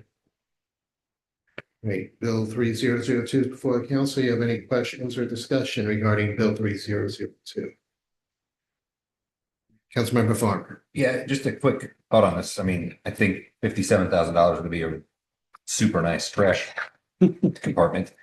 But I know we talked about it, I think we talked about it last month where, we said if another developer would come in, this is something that we would require them to do in this way. So this might be a good example to start kind of keeping track of the things that there's nothing wrong that we as a city are asking for these things, but they do cost more money than dumping a pad and a little fence around it. So it might be good for our residents to understand, the cost benefit of some of these things, because I think a chain link fence and a pad would probably be less than half of that amount of money. And obviously that's not something we want to have in our council. It's just something maybe to think about going forward. Well, certainly, the discussion focused on the fact that it's at the terminus of Wildwood Avenue. If the property to the south, which has the contiguous boundary with the edge of right of way, were to develop, and certainly we would require as part of the public space requirements or another consent of the acres, the replacement be provided at the cost of the development. Great. Do we have anyone else that wishes to speak? Okay, seeing none, then we'll do a roll call for Bill 3002. Councilmember Farmer, Yes. Councilmember Dodwell, Yes. Councilmember Nyan, Yes. Councilmember Ottenberg, Yes. Councilmember Trottier, Yes. Councilmember Mabry, Yes. Councilmember Roblewski, Yes. Councilmember Preston, Councilmember Marshall, Yes. Councilmember McCutcheon, Yes. Councilmember Rambo, Yes. Councilmember Crayons, Yes. Councilmember Vanek, Yes. Councilmember Albers, Councilmember Galani. Move on to Bill 3003. Can I get a motion for Bill 3003 regarding Ward 8? Made by Councilor Galani, seconded by, their second. Councilmember Albers. Motion for a second reading of Bill 3003. All those in favor, please say aye. Aye. Anyone opposed or abstain?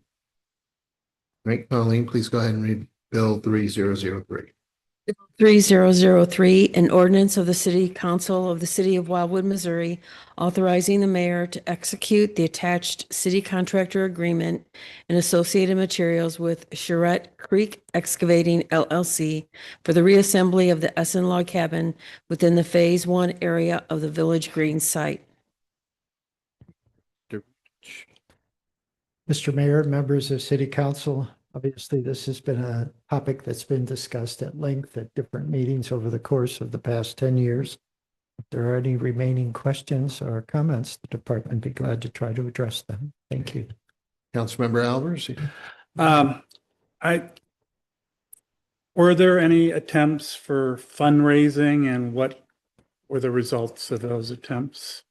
We did, over the course of the past couple of years, during the Celebrate Wildwood event, the history tent at Back to School party, try to solicit donations. We did, but I believe they were less than $1,000. I believe the Essen family has commented they may donate some funds to the project as well, but I can't give you an amount. But for the most part, the fundraising has not been what I would consider successful to defer what is a substantial cost. Anyone else? Councilmember Farmer. Yeah, I know that this has been a topic of conversation for a long time. I got to see the remnants of the Essen log cabin with Councilmember Marshall a couple of years ago. I know how much energy and effort a lot of people have spent on this thing.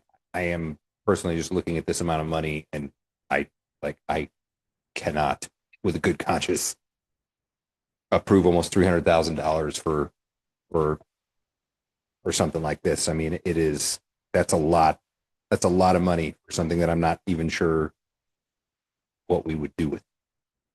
That's just me. All right, Councilmember Krantz. Joe, remind me, how much of the original pieces left, percentage wise? There was an assessment done by Pattern and Ives, a consultant that does historical preservation projects. I would say probably of the logs themselves, there's probably 75% that were recovered from the theft. The stone foundation, the rafters for the roofing and the roof itself, and all windows and doors were lost. So it's more like 25%? Well, when you add all of the components together, it's probably a third to 30 to 40% would be my estimate. Okay. Thank you. You're welcome.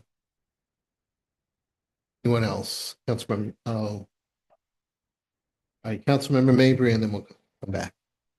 Yes. Mr. Vunich, I had been a no vote for this, but I make a motion for approval of this petition. And I'll tell you why, if it's of interest. My perspective did a 180, having been a liaison, council liaison with the Historic Preservation Commission, and what perspectives and insights they've provided over the short months. It's for me, because I've lived out here 38 years and I've learned how things work. It's never going to be the Essen log cabin. It'll never be that. But that's for me. For the city, who isn't me, it's going to be the Essen log cabin. And it's going to be a stronger, more permanent structure than rebuilding the original one with 100% of its logs. It's going to be made, I've heard references made that the quality of building materials is going to be in the order of range magnitude 30 years. Amortize 30 years into 300K, you've got a very low per annum ROI. That's really all. It's worth to me the investment for the ROI and for the perspectives and those insights that all the residents are going to share in for 30 years. Okay, and Councilmember Marshall. Yeah, I just, I guess my concern is I know that we spent over $80,000 on the old pond school, and I looked and no one has used that for any facility. We're not good at maintaining things. And I mean, I just kind of look at City Hall, and it's not anybody's intention. It's just the fact that I don't know how we're going to take something like that and without a real drain, focus on how we're going to maintain a replica of a cabin that won't be open to the public. I don't believe any electricity in it. So, I mean, it'll just be a replica there, unless it's an event where people are standing outside to try to take people in. It just seems like that's a whole lot of money for something. And we've got so many other park challenges and so much money that we're spending on it. So I know everybody's worked hard for 10 years, but there's very little of it that's still the Essen cabin. So thank you. Certainly, Mr. Marshall, I can't argue your opinion on Essen log cabin, but I would personally meet with you down at Old Pond School, and if you could show me where the problems are. We've spent no problems. I'm saying it's a beautiful facility, but for whatever reason, people aren't using it. Well, I will tell you, Pond Athletic Association uses it once a month for their board meetings. We have a lot of Boy Scout and Girl Scout troops that meet down there, as well as some of the smaller large lot single family subdivisions have their homeowners association meetings. I take back all my comments about it not being used. Well, and if you go down there for Rockwood School District kind of discontinued bus service, it was very popular with the bus drivers to get away from. Yeah. So. Okay. Councilmember Galani. Yeah, I just wanted to say a couple things on this. I totally understand the heartache with the cost, and it is a decent sum of money, obviously. And honestly, I was kind of in the air on it myself as to, what direction. I do know a lot of people have put a lot of work into it. And I do think Wildwood as a city, we talk about it and pride ourselves on our history and the fact that, we've been here in this area for so long, and Route 66 and all that. And honestly, if this was a cabin that was going to be, refurbished or rebuilt in some random part of the city real estate holdings or somewhere, I probably wouldn't support it. The fact that it would be on Village Green is the reason why I would support it, because I believe that this is like the crown jewel centerpiece of the city that we're building. We're making a massive investment, and this would be a major piece of history that will be sitting right there on that exact parcel where all our residents will be proud to go and be at. So I think it would help foster history and people becoming more interested in learning about it and actually serve a purpose and provide value versus just reconstructing an old cabin from a long time ago. So that's it. Mr. Mayor, with your permission, just one quick comment. Mr. Mayberry kind of touched upon it. I think we have a very enthusiastic Historic Preservation Commission, a very imaginative one. And I think they are focused on if the bill were to pass and the cabin is reassembled, to utilize it as much as possible and make it a community asset versus just something that's in Village Green that people say, oh, that's nice, and walk away. Thank Okay. you. We have, Go ahead. oh, Councilmember Rambo Yeah. and then McCutcheon. Yeah, we made a commitment to residents to, hot mic there, to get this thing restored. No, if you go to the analogy I used was if you go to the Smithsonian, or I was just recently in the IndyCar Museum, and none of those vehicles have more than 50%, if that, of the original parts. You just can't reconstruct something from a historically accurate perspective, and find all the parts. It just doesn't happen. So that is no concern to me, and it shouldn't be a concern to most people. But what I would say is, to Mr. Mabry's point, 10 grand a year with no maintenance. We've worked very hard to make sure that they're on the Historic Preservation Commission and also in the Planning and Parks meetings to make sure that there's no maintenance component to this. So it's 10 grand a year. We spent 35K a year on the barbecue bash, and that was a whole different class of thing, but it was, it didn't bring any more to the community than I think this structure will on a daily basis. Mr. Galani said it better than I could, making the case. It's right there on Village Green. It's going to be a showpiece, and it's going to be a statement. And the statement is Wildwood cares about history, and we care about preservation. And we just heard an 8-minute presentation from a preservation lady that's helping us with some of that. We, for the money, I think this is very, very cost effective, and it fulfills a 10-year commitment to our residents. And we finally get to put it to bed that, we had this theft 10 years ago, and now we got these logs sitting around and so on and so forth. That what are we going to do with them? The fact is, one final point, logs deteriorate when they're stacked in a yard, and they don't deteriorate when they are constructed because they stay dry and so on and so forth. And the rot doesn't set in. And so it's either use them or lose them at this point. And I strongly hope that we use them. That's it. Thanks. Councilmember McCutcheon? Yes.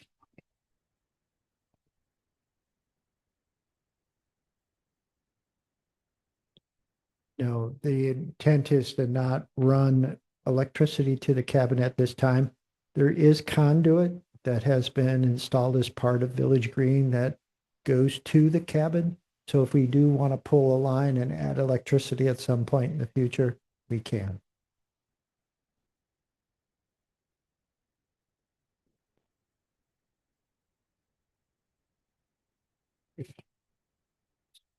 Councilmember Mabry.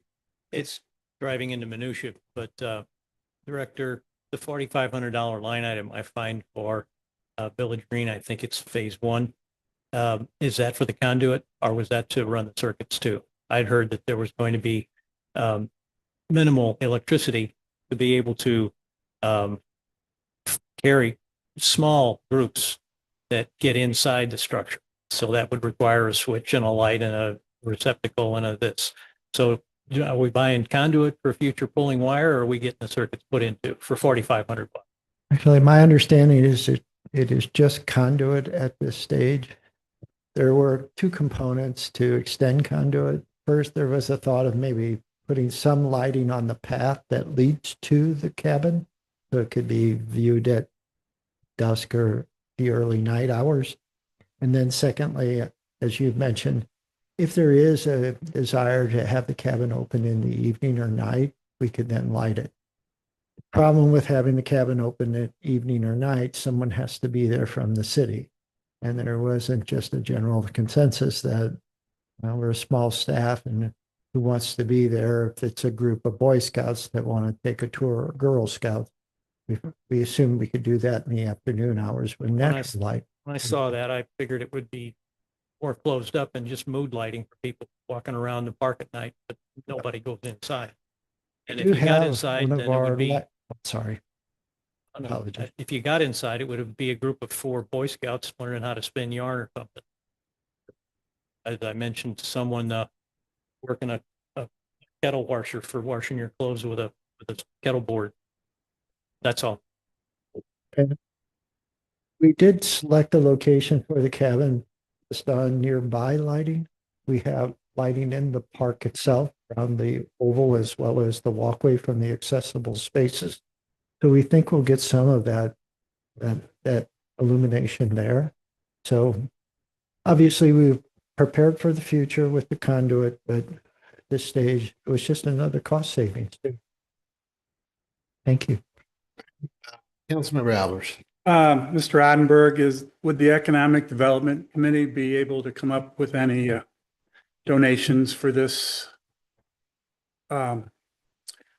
cabin? I mean, it needs help. It needs help.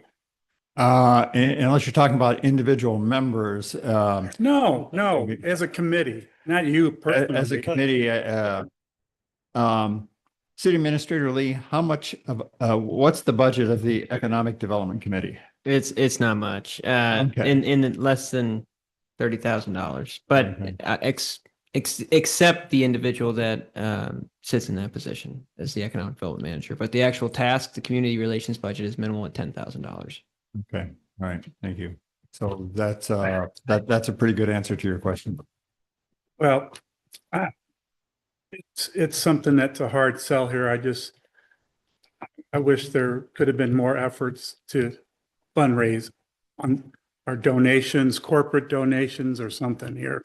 So I have trouble kind of, supporting this kind of cost, even though I see the historic value. That's why I keep asking about fundraising, donations, et cetera. Councilmember Nye.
All right, it looks like we've had quite a bit of discussion here. So seeing that there are no other hands up, let's do a roll call for the, Councilmember Farmer, hang on a second. We did read the bill for the second time, yeah. We did. The bill was read for the second time, and so now that we've had debate and yeah, we did. Thank you for asking. So now it's just a roll call vote for final passage. Councilmember Farmer, No. Councilmember Dodwell, Yes. Councilmember Nyan, Yes. Councilmember Ottenberg, Yes. Councilmember Trottier, No. Councilmember Mabry, Yes. Councilmember Roblewski, No. Councilmember Preston, Councilmember Marshall, No. Councilmember McCutcheon, Councilmember Rambo, Yes. Councilmember Crayons,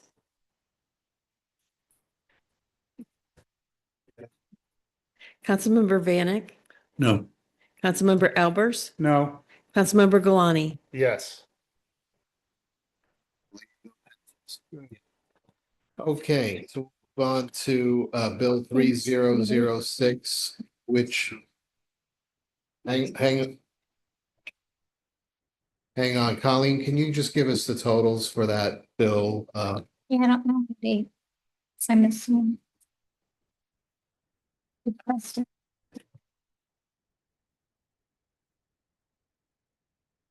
Sorry, I stand corrected. I apologize.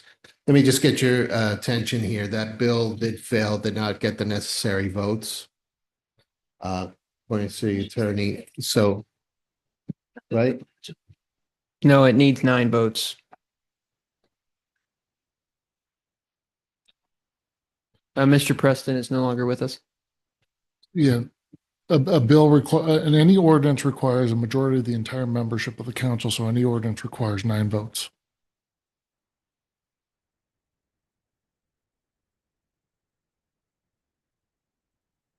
No, not for an ordinance.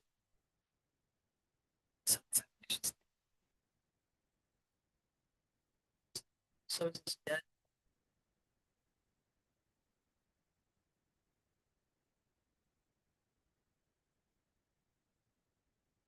So what happens now? Do we start the process Um, over? So at this point, the city attorney, Young, go ahead, Blaine. So the options at this point are, and I'm not sure what happened to the Councilmember Preston. So if there's somebody who wants to change their vote, a motion to reconsider can be brought. Otherwise, the bill fails and kind of it starts the process over. Wow. Do they have to make the reconsideration tonight, or do they have till the next meeting? Well, and because of the city council's rules for its own in the city code, a member of the 8 could make that motion reconsider.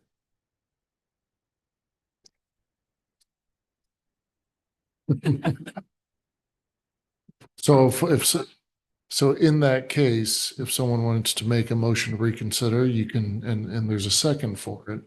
And it would be one of the 8 that voted yes could make that motion to reconsider under the city council's rules. And we can, okay.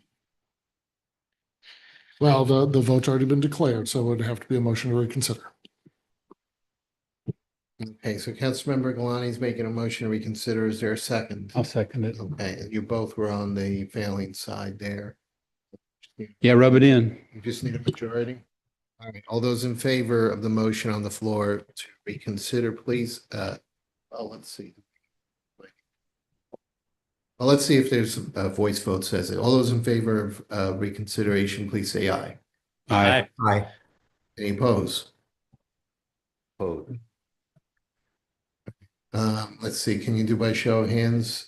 1, 2, 3, 4, and 5, right? Yeah, let's just do a roll call. Okay, so we had yeah. All right, so let's just do a roll call just because it is close. So Colleen, go ahead. Councilmember Farmer. No. Councilmember Dodwell. Yes. Councilmember Nyan. Councilmember Ottenberg. Yes. Councilmember Trottier. No. Councilmember Mabry. Yes. Councilmember Roblewski. No. Councilmember Preston. Yes. What? Yes. Can you say it? Yes. Councilmember Marshall. No. Councilmember McCutcheon. Yes. Councilmember Rambo. Councilmember Krantz. Councilmember Vanek. Councilmember Albers. Councilmember Galani.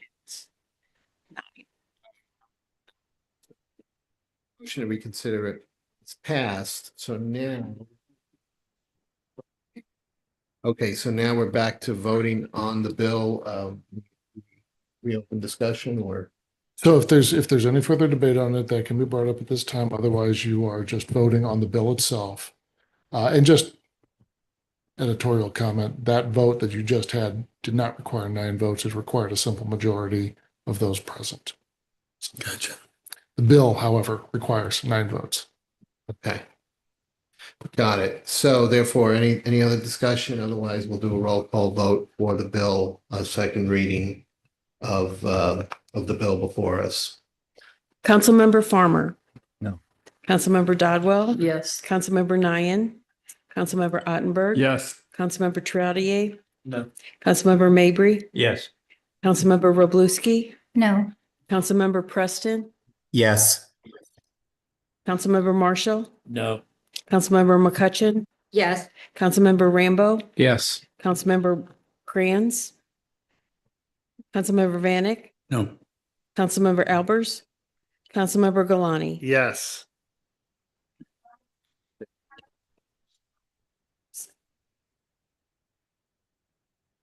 This time 9-6, we have a majority, then bill passes. All right, moving on then. We have Bill 3006 for a second reading, concerns Ward 1. Is there a motion for a second reading of the bill? For Bill 3006, made by Councilmember Kranz. Is there a second? Made by Councilmember Trottier. All those in favor of the second reading of Bill 3006, please say aye. Aye. Anyone opposed or abstain? All right, please go ahead and read Bill 3006.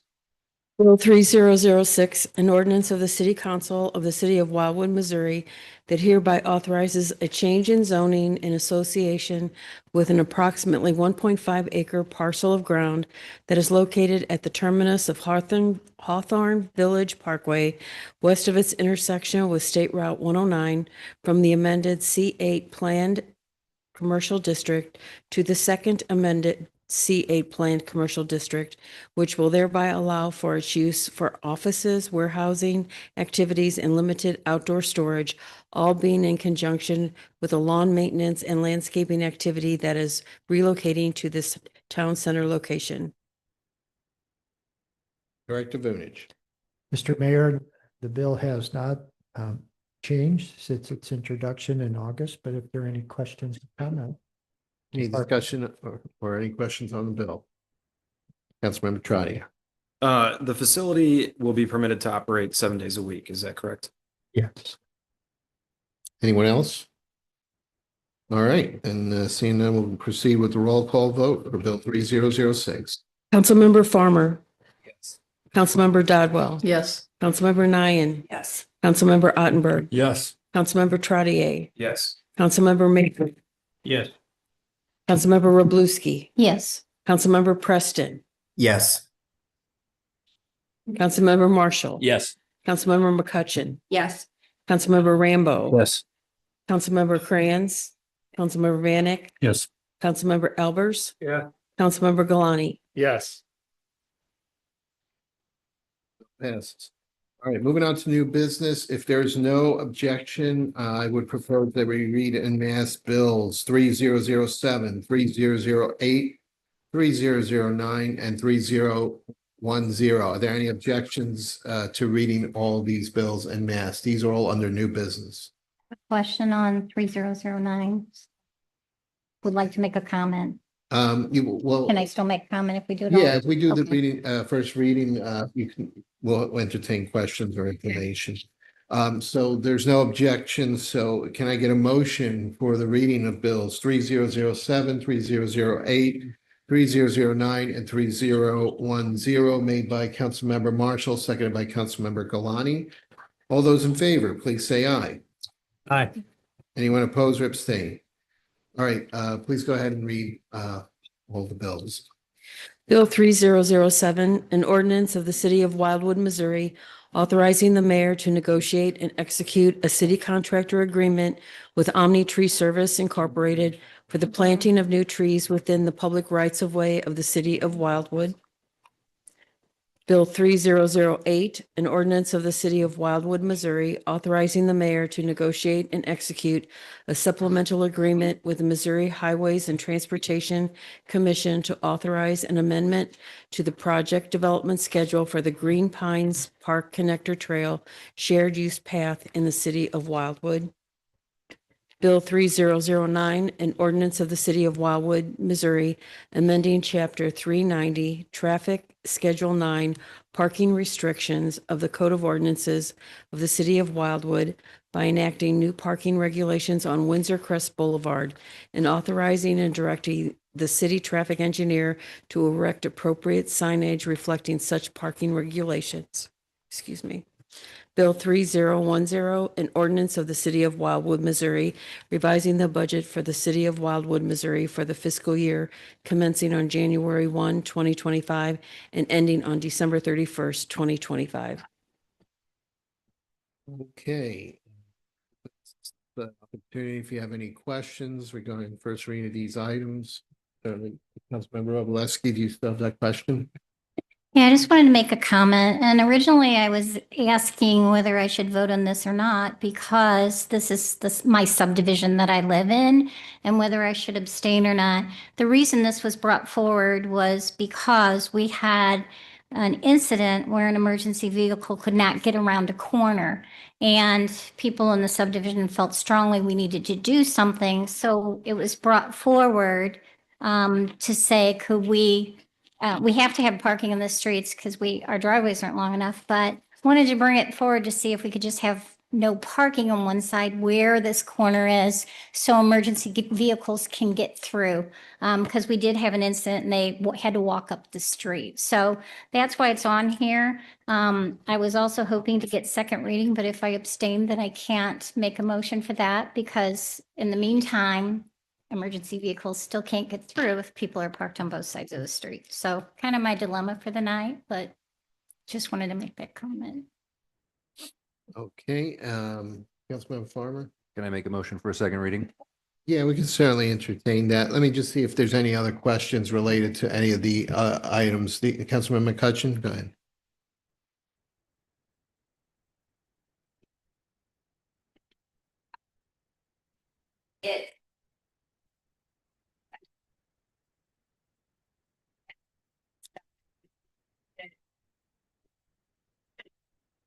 It says that it could be For Green Pines. Oh, no.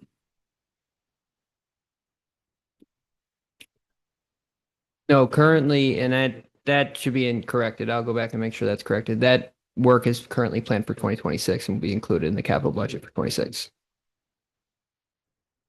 The easements, yes, we're going to be starting to work on those, but I mean, I'll ask Director Brown, but I do not believe that there would actually be executing easements this year. Do you think we'll have those in hand? It's possible because we really have to address just one property owner for Okay, that so in that project. case, So it is possible, but we could change that. My understanding was that we were going to probably be getting that easement in 2026, but we can make that change to make sure we have it for 2026. Okay, anyone else have any other questions? Otherwise, we'll go ahead and entertain that second reading, which Councilmember Farmer. Second reading for 3009. For 3009. Councilmember Farmer, you want to go ahead? You want to still make that a motion for a second reading of Bill 3009? And then seconded by Councilmember Kranz.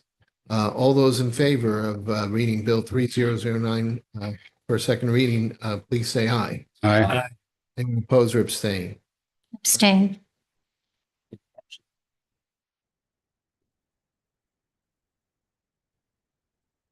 Yeah, we did get a motion for first reading of those bills, all of those. No, we did that, and once we got the motion where everyone voted, then I said to Colleen, go ahead and read them. Yeah. Okay. All right, otherwise we wouldn't have read them. Oh. Oh, do we, that's not, no, that we don't do that. No, we only just do the first motion for a first reading. Well, right now, yeah, Councilmember Galani, Councilmember Kranz made the motion for a second reading. So we got, so do we have the, okay, we got a voice vote. So now I'm going to read it for the second time, and then we're going to come back and do a roll call vote. For 3009. For 3009.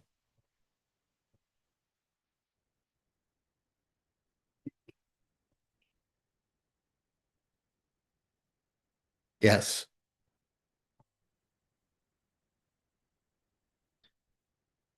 Okay, so now that we have a motion for a second reading, all those in favor, please say aye. Aye. Anyone opposed or abstain? Okay. Thank you for that. Appreciate it. The late hour is starting to drag.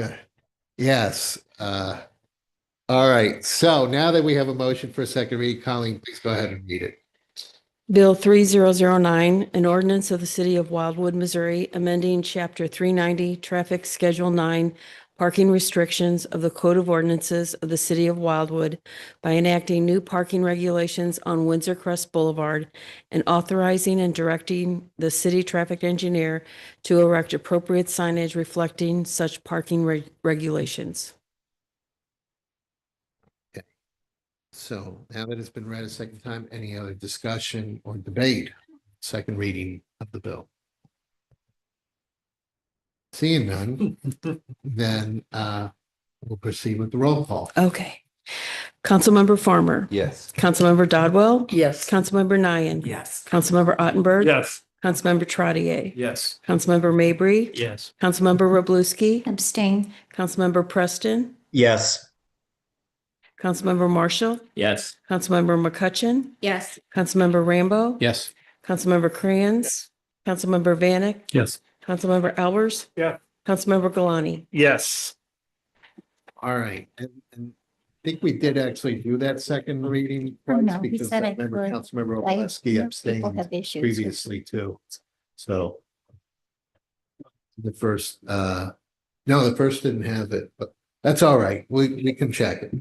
All right, so now that we've concluded all that, we'll move under the resolutions are under the consent agenda. So we have a consent agenda before us. Is there any objection to moving forward with the consent agenda?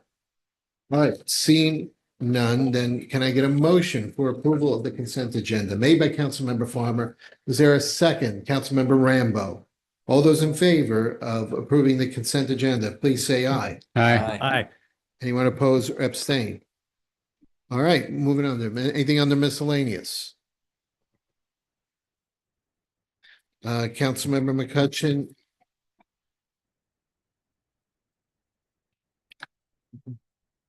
Yes, technically. Yeah, that was part of the consent agenda. Okay, so anything on the miscellaneous, otherwise miscellaneous, Dr. Rambo, Councilman. Yes, I would just like to say thank you to the Wildwood Police Department and St. Louis County Police Department for this lovely pen. And congratulations for your 30th anniversary in conjunction with ours. Okay, thank you for that. Thanks again, everyone, for your patience. We did have a busy night tonight. Appreciate all of your input. So can we get a motion to adjourn? Made by Councilmember Albers, seconded by Councilmember Dodwell. All those in favor, please